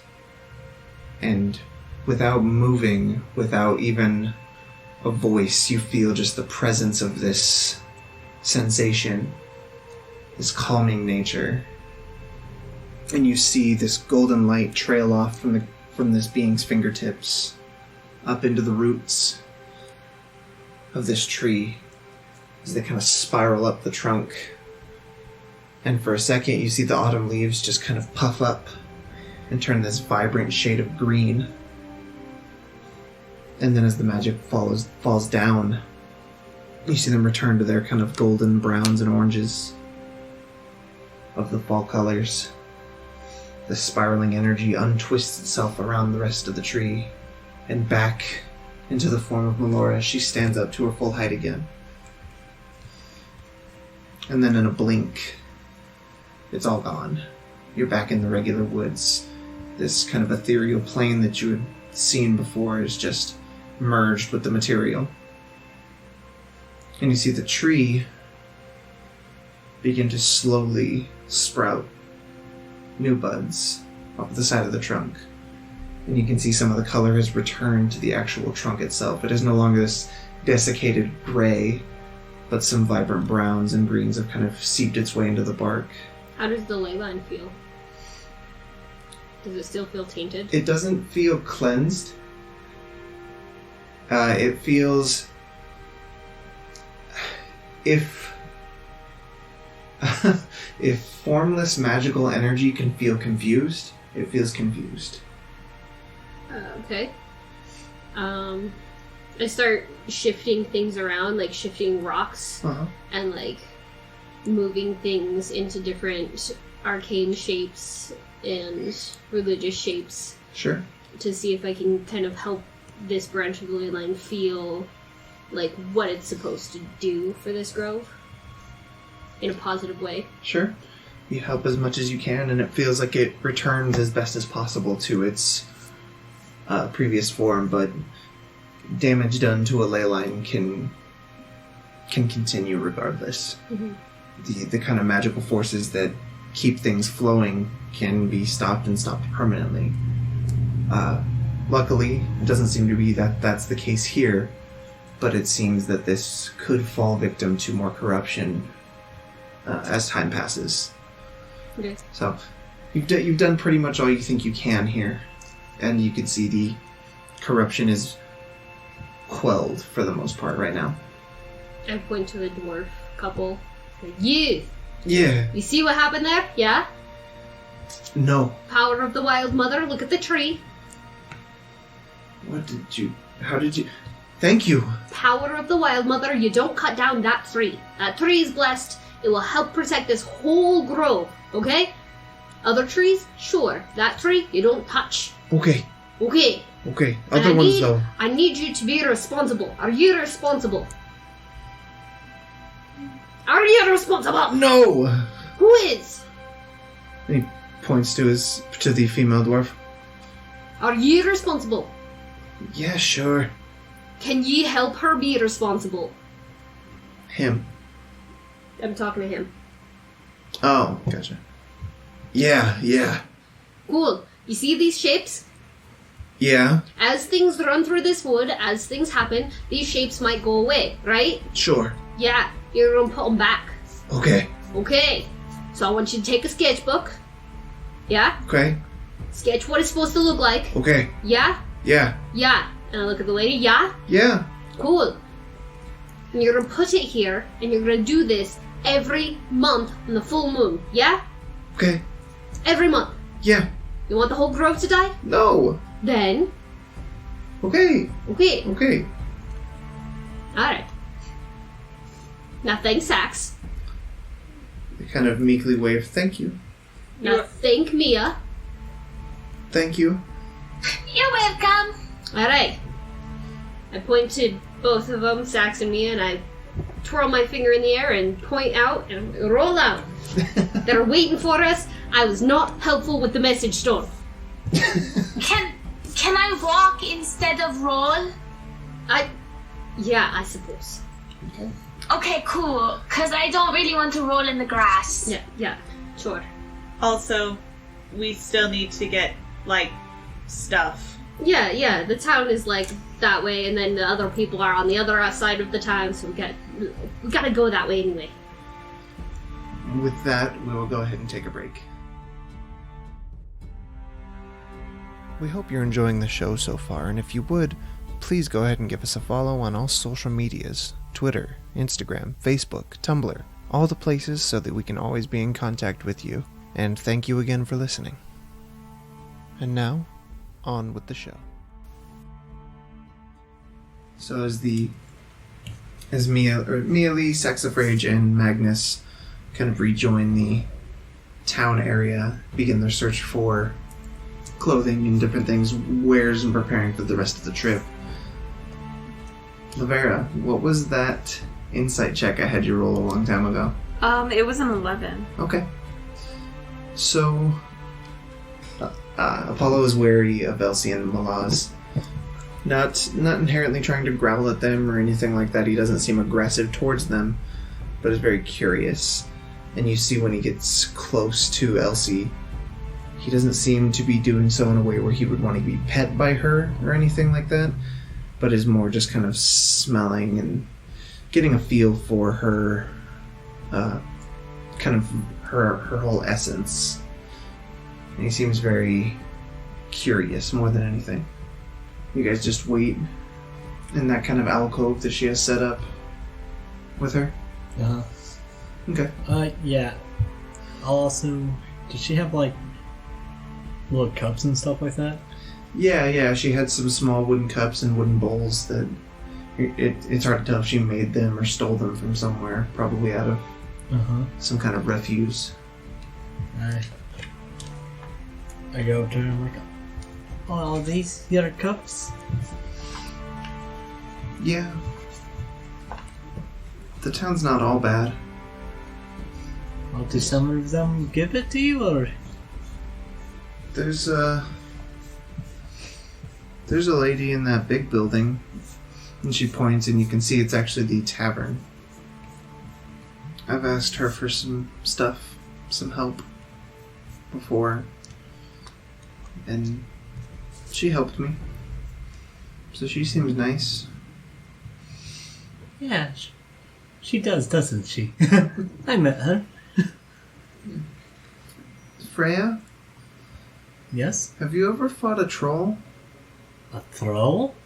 Yeah. I don't think I have. No, I haven't. Okay. Never fought one. But I'm always up for it. That's what killed my mom. A throw? Mm-hmm. We were coming to this town. I don't know why. And a troll came and stopped us. Crushed the whole wagon. And my mom was in it. And I don't know why it didn't crush me. But I ran away real fast. Yeah. And I don't...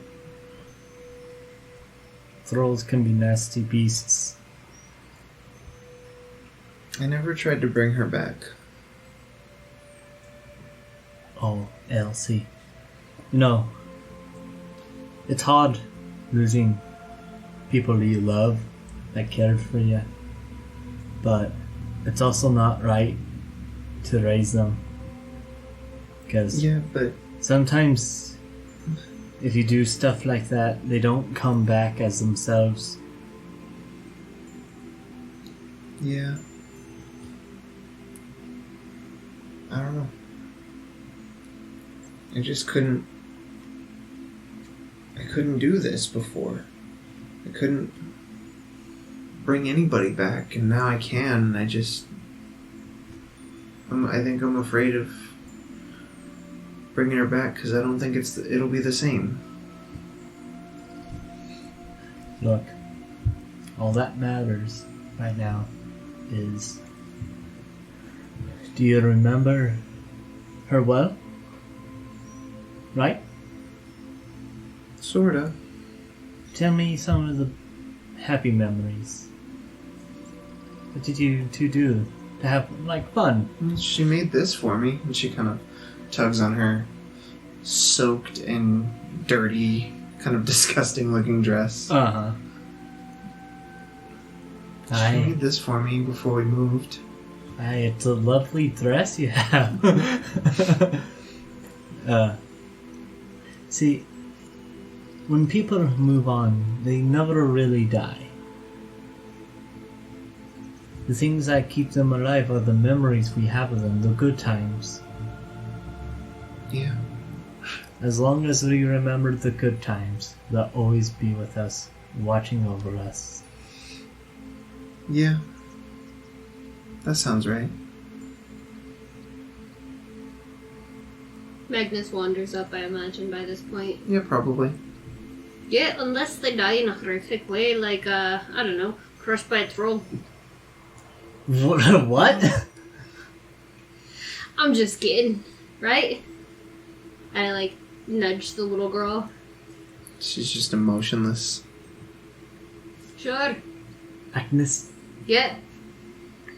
bad timing. I mean, I thought it was pretty good comedic timing. Like, if I had said that any other time, it would have been real weird.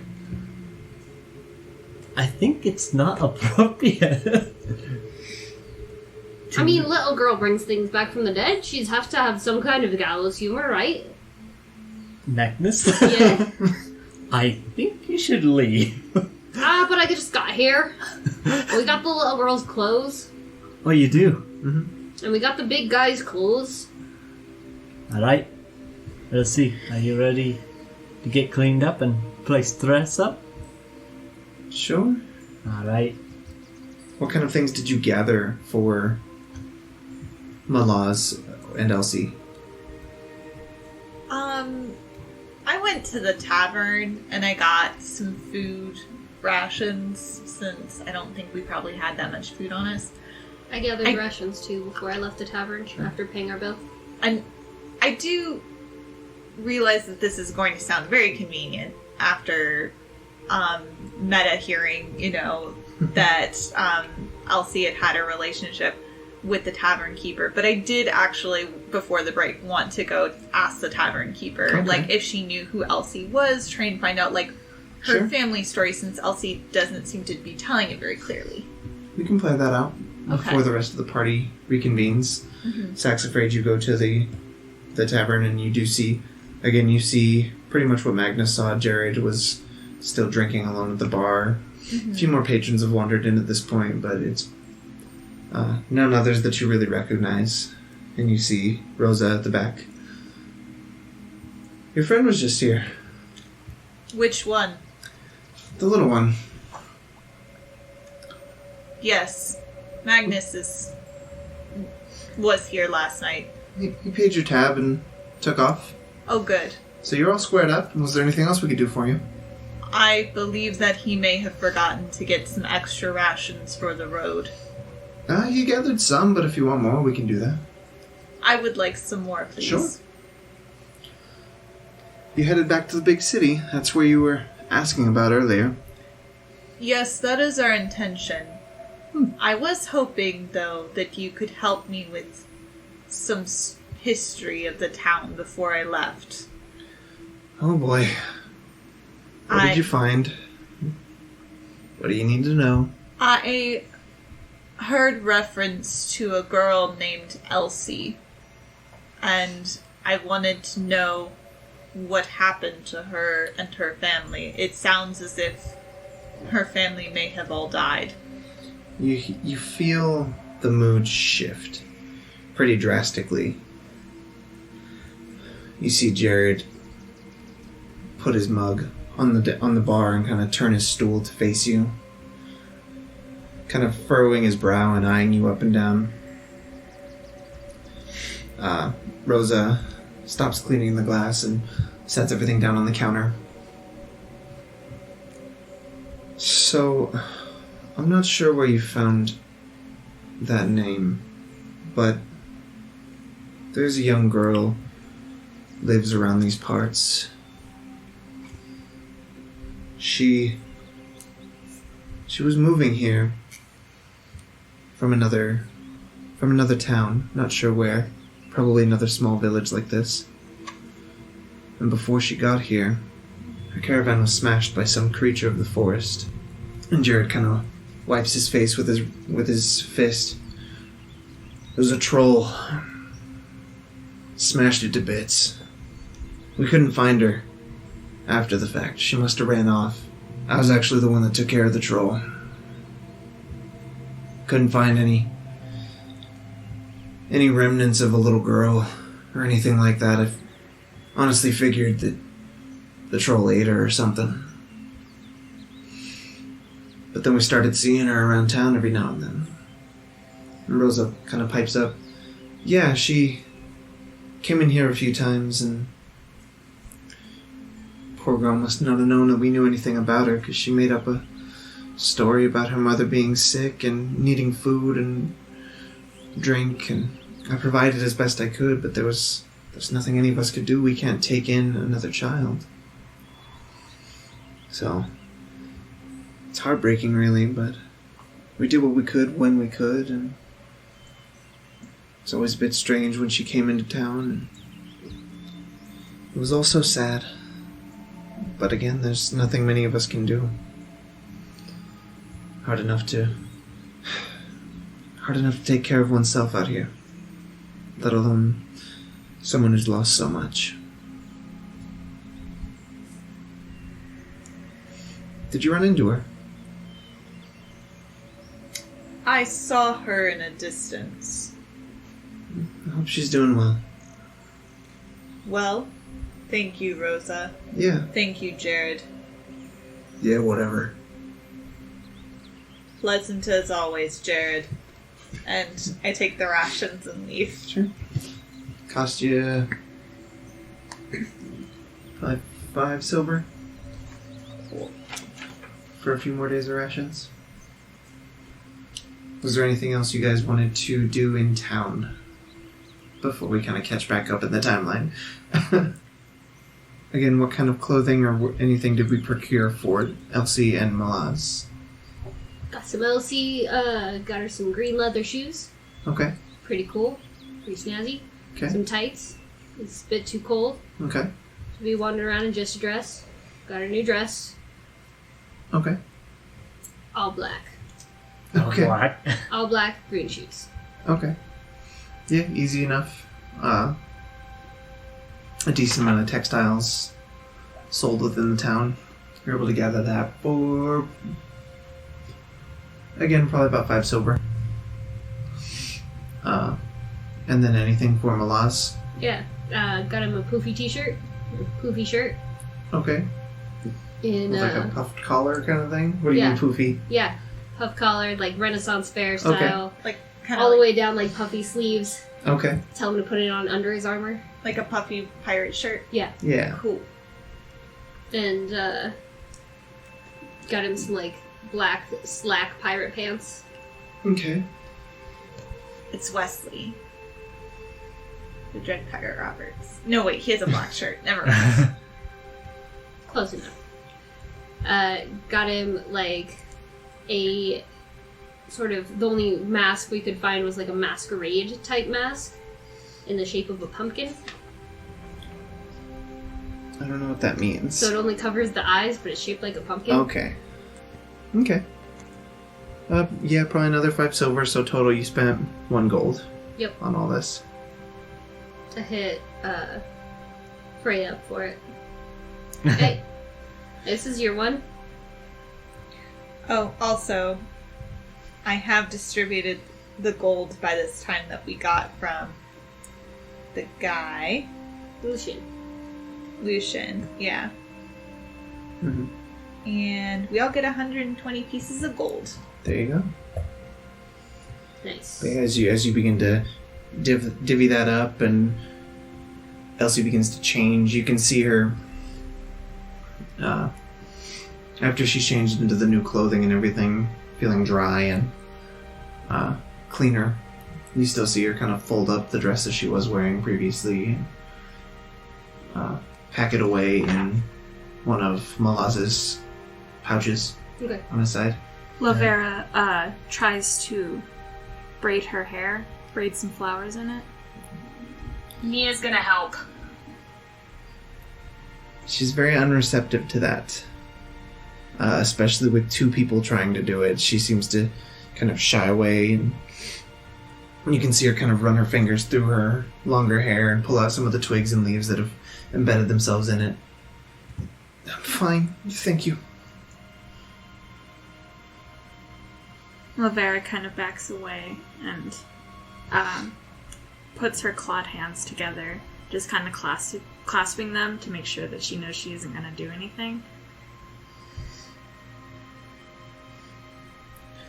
Yeah, you still got some cleaning to do. Come here. You need it? Don't shy away now. Oh my god, you're doing the mom thing, like your finger is smudging her cheek. Well, I got cloth and I'm just wiping off some of the muck and stuff. Dirt. Not filthy.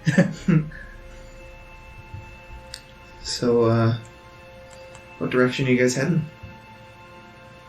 What's the plan from here? City.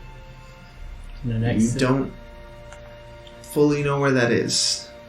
We head off in the direction that the townspeople think it is. Okay. I did get directions from Rosa at one point. You did not. Oh. She doesn't know the way. That's true, she doesn't. She just knows the general direction. Mm-hmm. It's true. We go in the general direction until we hit a trail or a town. Okay. Sure, and there's a few dirt paths laid out before you. You taking a road? You're trying to take a road, essentially?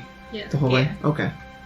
Yeah, there's a few paths laid out in front of you that you can follow, and some of them kind of twist off into what looks like the approximate correct direction. After probably 2 or 3 hours or so of constant traveling, you come across what looks like a major road, and you can actually see a sign in the distance that shows that Lorvale is a bit further north from where you headed. So, you guys traveling along the road, and with the with a young tiefling girl and her large skeleton companion kind of shambling behind you still. Yeah, a few more hours pass. The road itself, you come across a few travelers headed in the opposite direction along this main road. These large caravans, as they get closer, Elsie kind of looks in shock at some of them and some of the size of like these horses and things pulling them. Travelers don't seem to pay any attention to your odd group or the large form trailing behind you. And after probably another 5-6 hours or so, you guys find yourselves pretty much just outside of Lorville, just as the sun is beginning to set. Neato burrito. We did it. We got here. Done and done. So, At this point, Malaz is actually carrying Elsie like a toddler, just kind of cupped onto his shoulder. Sure. Yeah.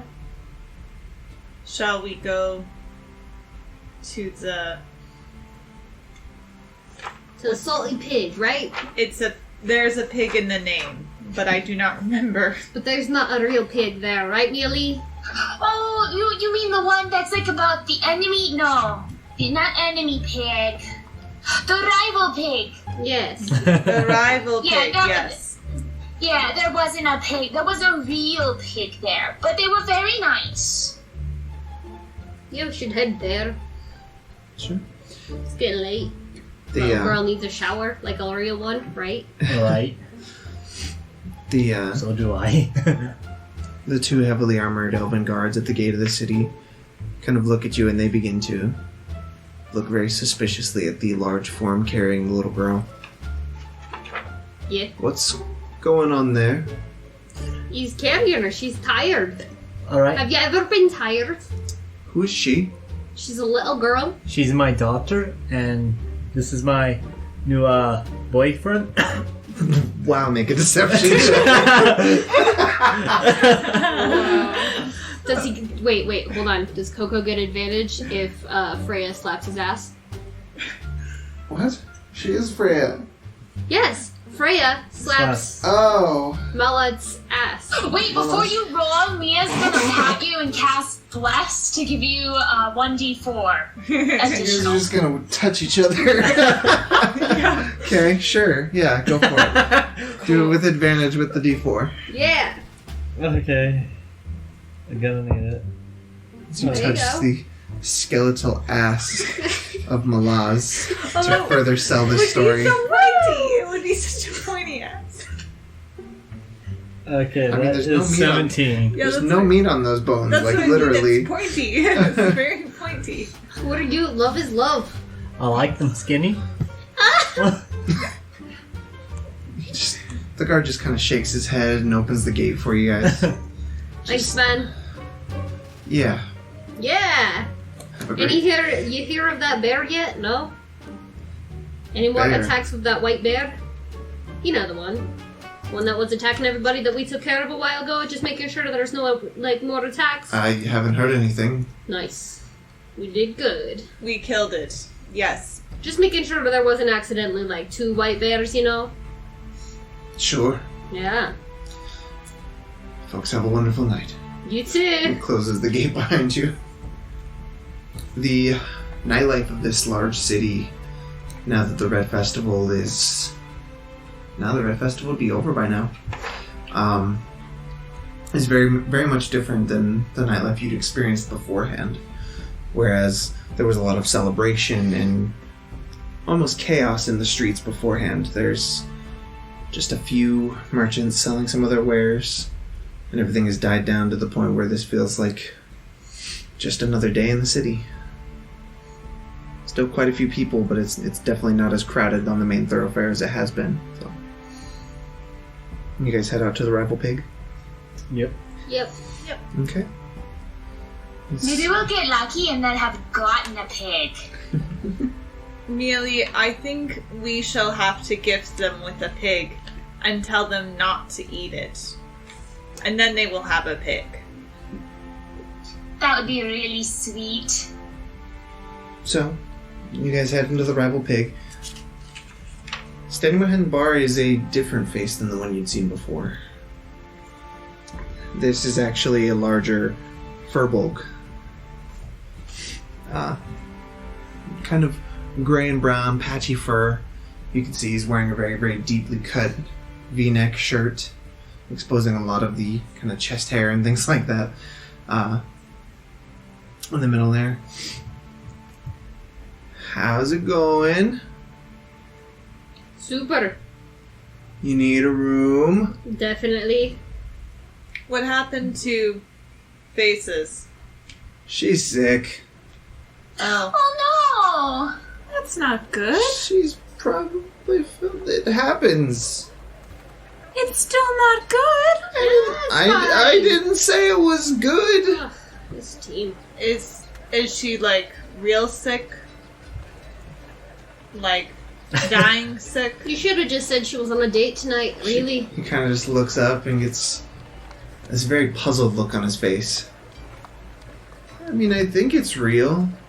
She was coughing and she had like... He points to his nose. She had like a lot of stuff coming out of here. That's gross. Yeah, and that's why she's not here tonight. We do need a room. Hello. Excuse them. Excuse me. No, excuse them. Alright. I'm the one asking questions here. What? But he was No, let him ask questions. No. Let's let him ask questions. How many rooms do you need? Probably 2. Yes, 2.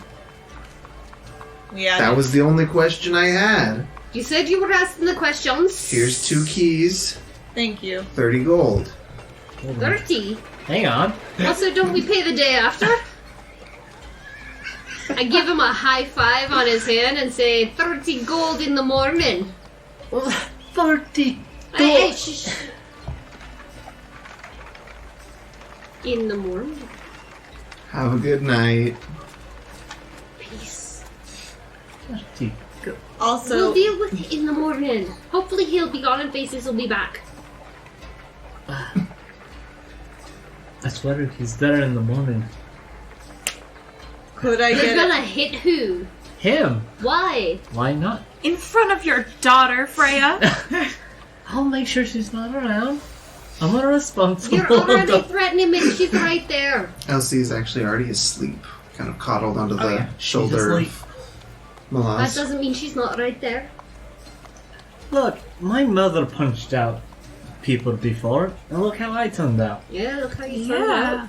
I turned out. It seems important to teach a child at some juncture on how to punch properly with a flesh and bone hand.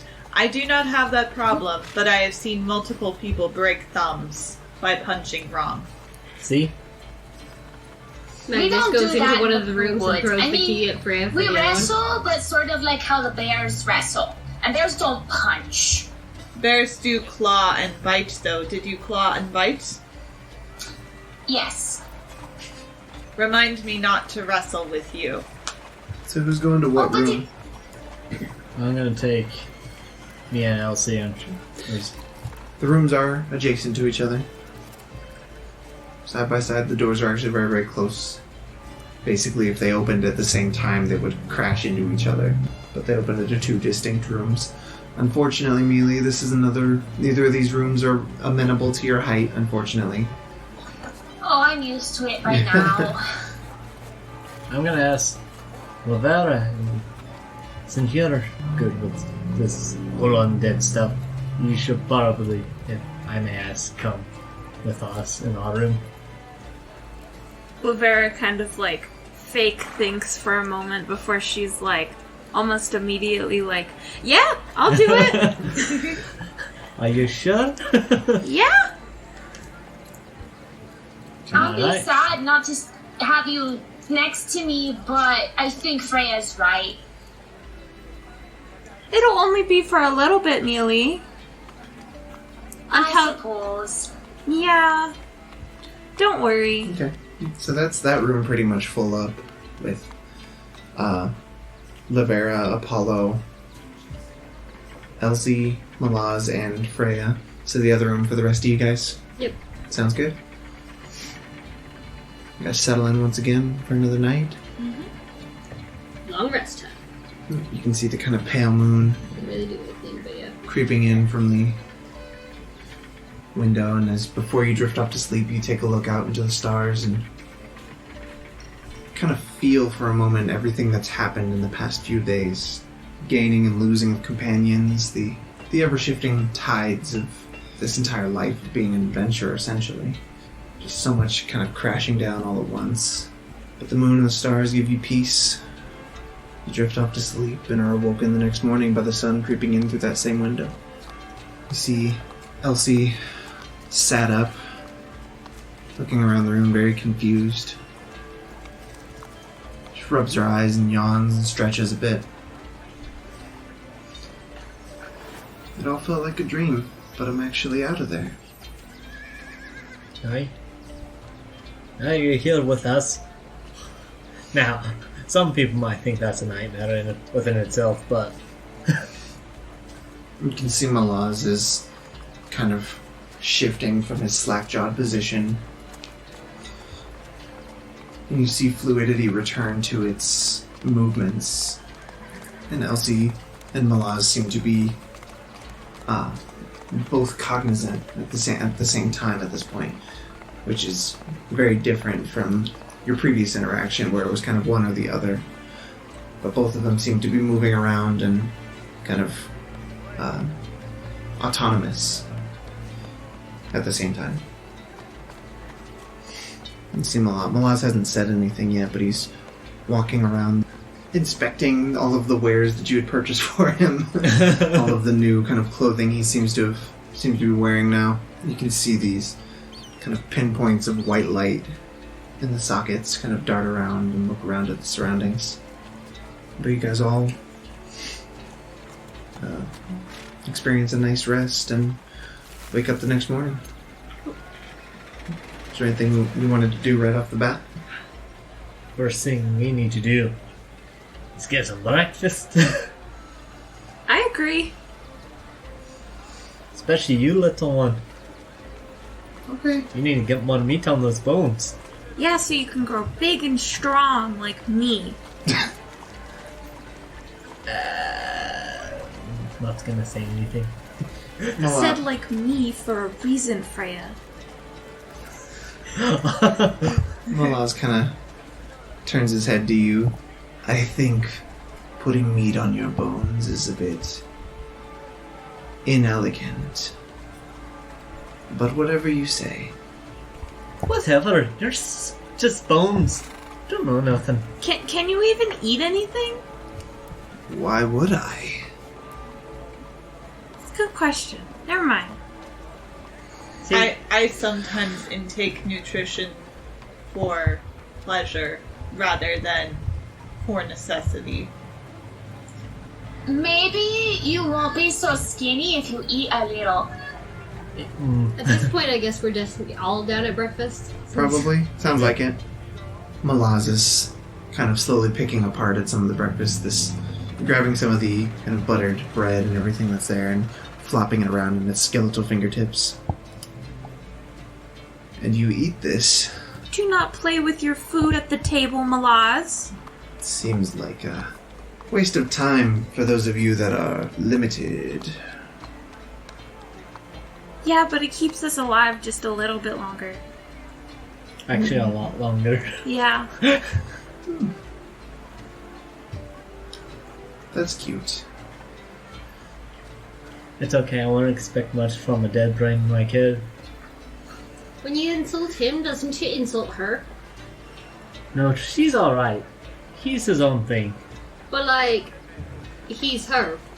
She made him. Doesn't mean Sometimes he's the her. ghosty bit goes from her to him to her, right? I'm just saying, like, in a separation of the parents, one should not badmouth the other person in front of the one who is sensitive to the information. Thank you, Magnus. I will take that into account. I am curious, Malaz, do you remember anything from before you were as you are now?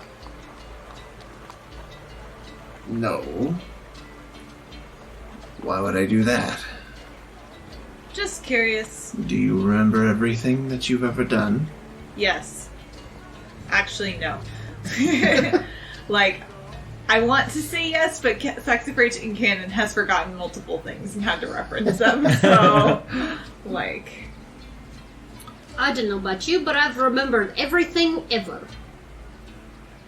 Fascinating. Yeah, because he's a tree. He has to do that. Yep. So you will live forever as well. I mean, until, like a lot longer than a normal person. I don't know about forever. I don't even know if you'll live forever, because magic bits are holding you together, and if that magic ever gives us out, then we don't know what'll happen. It's hard to say forever when you don't know what forever brings. Yeah, no? Sure. I might live forever, assuming that the magics that run me do not stop as well. Elsie kind of looks up at you guys while poking at some of the sunny-side-up eggs that are sat on her plate. Am I gonna live here now? No. What's the plan? That is a good question. There wasn't one! You don't reveal that to the children. Well, I mean, Yeah. she asked. Magnus. So what do we do? Do we lie to the child? What would It's you... called subtlety? Subtlety. I haven't heard of that. I imagine they don't have that in the Bluewood, right, Mialee? I don't know what that word means, but I'm guessing no. See? They don't have many things in the Blue Woods, though. Yes, that's but we nice. do have some things in the Bluewood. Like what, Mialee? Birds, berries, rocks. Yeah, it's just like here, but in the Bluewood. you have... Exactly! See, Magnus understands. Yeah, I get it. The Bluewood sounds like it contains most important things. Yeah. Do you have air in the Bluewood? Of course. Where else would the birds fly in? Can't argue with that. Anyways, I figured what we probably do is we'd either train you up to be a warrior, or honestly, we'll probably find you a nice family here who can actually take care of you. Somebody who's like real cool with this business of the dead thing. There's some, I don't want to say cults. What are they? Guilds? We might find like some guilds to do that, right? What's the I bet difference? those nice people with the leaves would know a good place. Oh, jeez, no. Or maybe- lure weavers. Or maybe the ones at the like Temple of the Raven Queen. I don't They trust have one of anybody. those here. They might take her in. I don't trust any of these guilds. So your option is to train her up as a warrior and take her with us everywhere? Maybe. We already have a wolf we got to worry about. Hey, don't badmouth Apollo. I'm just saying we That's got to right, worry never about him. badmouth the puppy. I mean, you made Sax carry him up a hole. Yeah, but that's because I'm small. I Sax can't carry offered him. to get But it's carry your him up the responsibility. hole. Well, what am I supposed to do? I'm small. I'm just Oh, saying. I'm saying Sax offered. Otherwise, I would have carried him. Regardless, we can't just keep collecting beings with the whole life and like keep carrying up holes. There's only so many of us. Yeah, who can but carry things up holes. I And think like, it was- is it really a good environment for a small girl to be on a troop with adventurers? Is it any better than her living in the sewers with... I'm saying it's better for her to live in a city with people who care about her. Yeah, And but I Pat- think it's important that she be raised around people like that understand necromancy like me. Yeah, that's why I said that. Who? Did you not listen? Magnus, how many people delve into this? We're in a city. You don't know how many there are. Let's go look for them. Saxifrage reaches out and takes Elsie's hand and looks at her and goes, "Let us go out onto the steppe for a moment while they argue for a bit, and we will talk about what you might like to do. You can see those black veins in her neck beginning to build up still. Very, very slowly. They haven't quite reached to her face, but you can see them building. Okay. Elsie, are you upset right now? Just scared. Understandable. I do not like it when people yell either.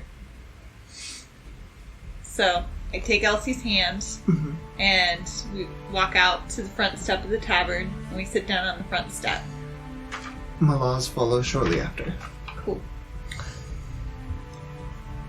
So, you guys can keep arguing if you want to. I just think this isn't the best environment for a child. Yeah, no kidding. That's what I've been saying. I'm not giving her to some random arse who won't understand. I'm not saying give her to the. I'm not saying go up to the first person on the street and be like, "Hey, you want a little girl?" And here's a little girl. No, you can't do that. We go and we look for the people who would understand her. Get her in one of those cult guilds, like one that understands the necromancy, right? They can train her up. They can give her love. They can understand her, but they maybe don't argue in front of her all the time like we do. But we don't argue all the time. You're the one That's who's like arguing with us. 90% of what we do. Laverra. Only because you're loud. Because I'm loud. Alright, so it's me or the little girl. Magnus walks out. Oh, dang. Do you walk past Oh my god. us? Yeah. That is where we're going to call tonight's session. Does anyone have anything they would like to say in closing? Magnus, you son of a bitch. My piece of advice for caring for others better is practice listening better. I really struggle with this because I have a magical rectangle in my pocket that shows me funny pictures. And so sometimes when I am with my loved ones, I pull out the rectangle and I get distracted and I start looking at the funny pictures. I'm not listening too good. So that's something I am personally working on. But I do know when somebody really gives me their full attention and listens to me for a bit, either about something I'm talking about very enthusiastically, like the curry episode of Gastropod podcast, very good, or maybe Dungeons the current and Dragons, episode of Bard Time Stories. or the current episode of Bard Time Stories and Saxifrage's latest adventures. That makes a big difference to me. So, yeah, practice listening a little bit better. My piece of self-care advice for today is make sure that you go to bed at a regular time. Wait, I've already said that. Yeah. It's so very important. It is very important. But make sure that you're eating. Yes. Yeah. Make sure that you're eating food and that it's enough food and not just like one single granola bar throughout the entire day, because that's not good. And it's also not healthy for your body. So make sure you eat 3 full meals a day with Or like snack throughout the day. Yeah, or snack throughout the day. I know that I like to eat a little bit early in school, especially during classes that let me. And I like to just snack throughout the day on just little like fruit snacks or any snacks that my friends give me throughout the day. Be sure that you keep up with Bard Time Stories by listening to us on any place that has podcasts. We are hosted from bardtimestories.podbean.com if you like to be there. If you really like us, please leave a review wherever you listen if you can. Hit us up on Twitter to interact with us the most. We also interact on our Instagram, our Tumblr, and our Facebook. Those are all great places for us to listen.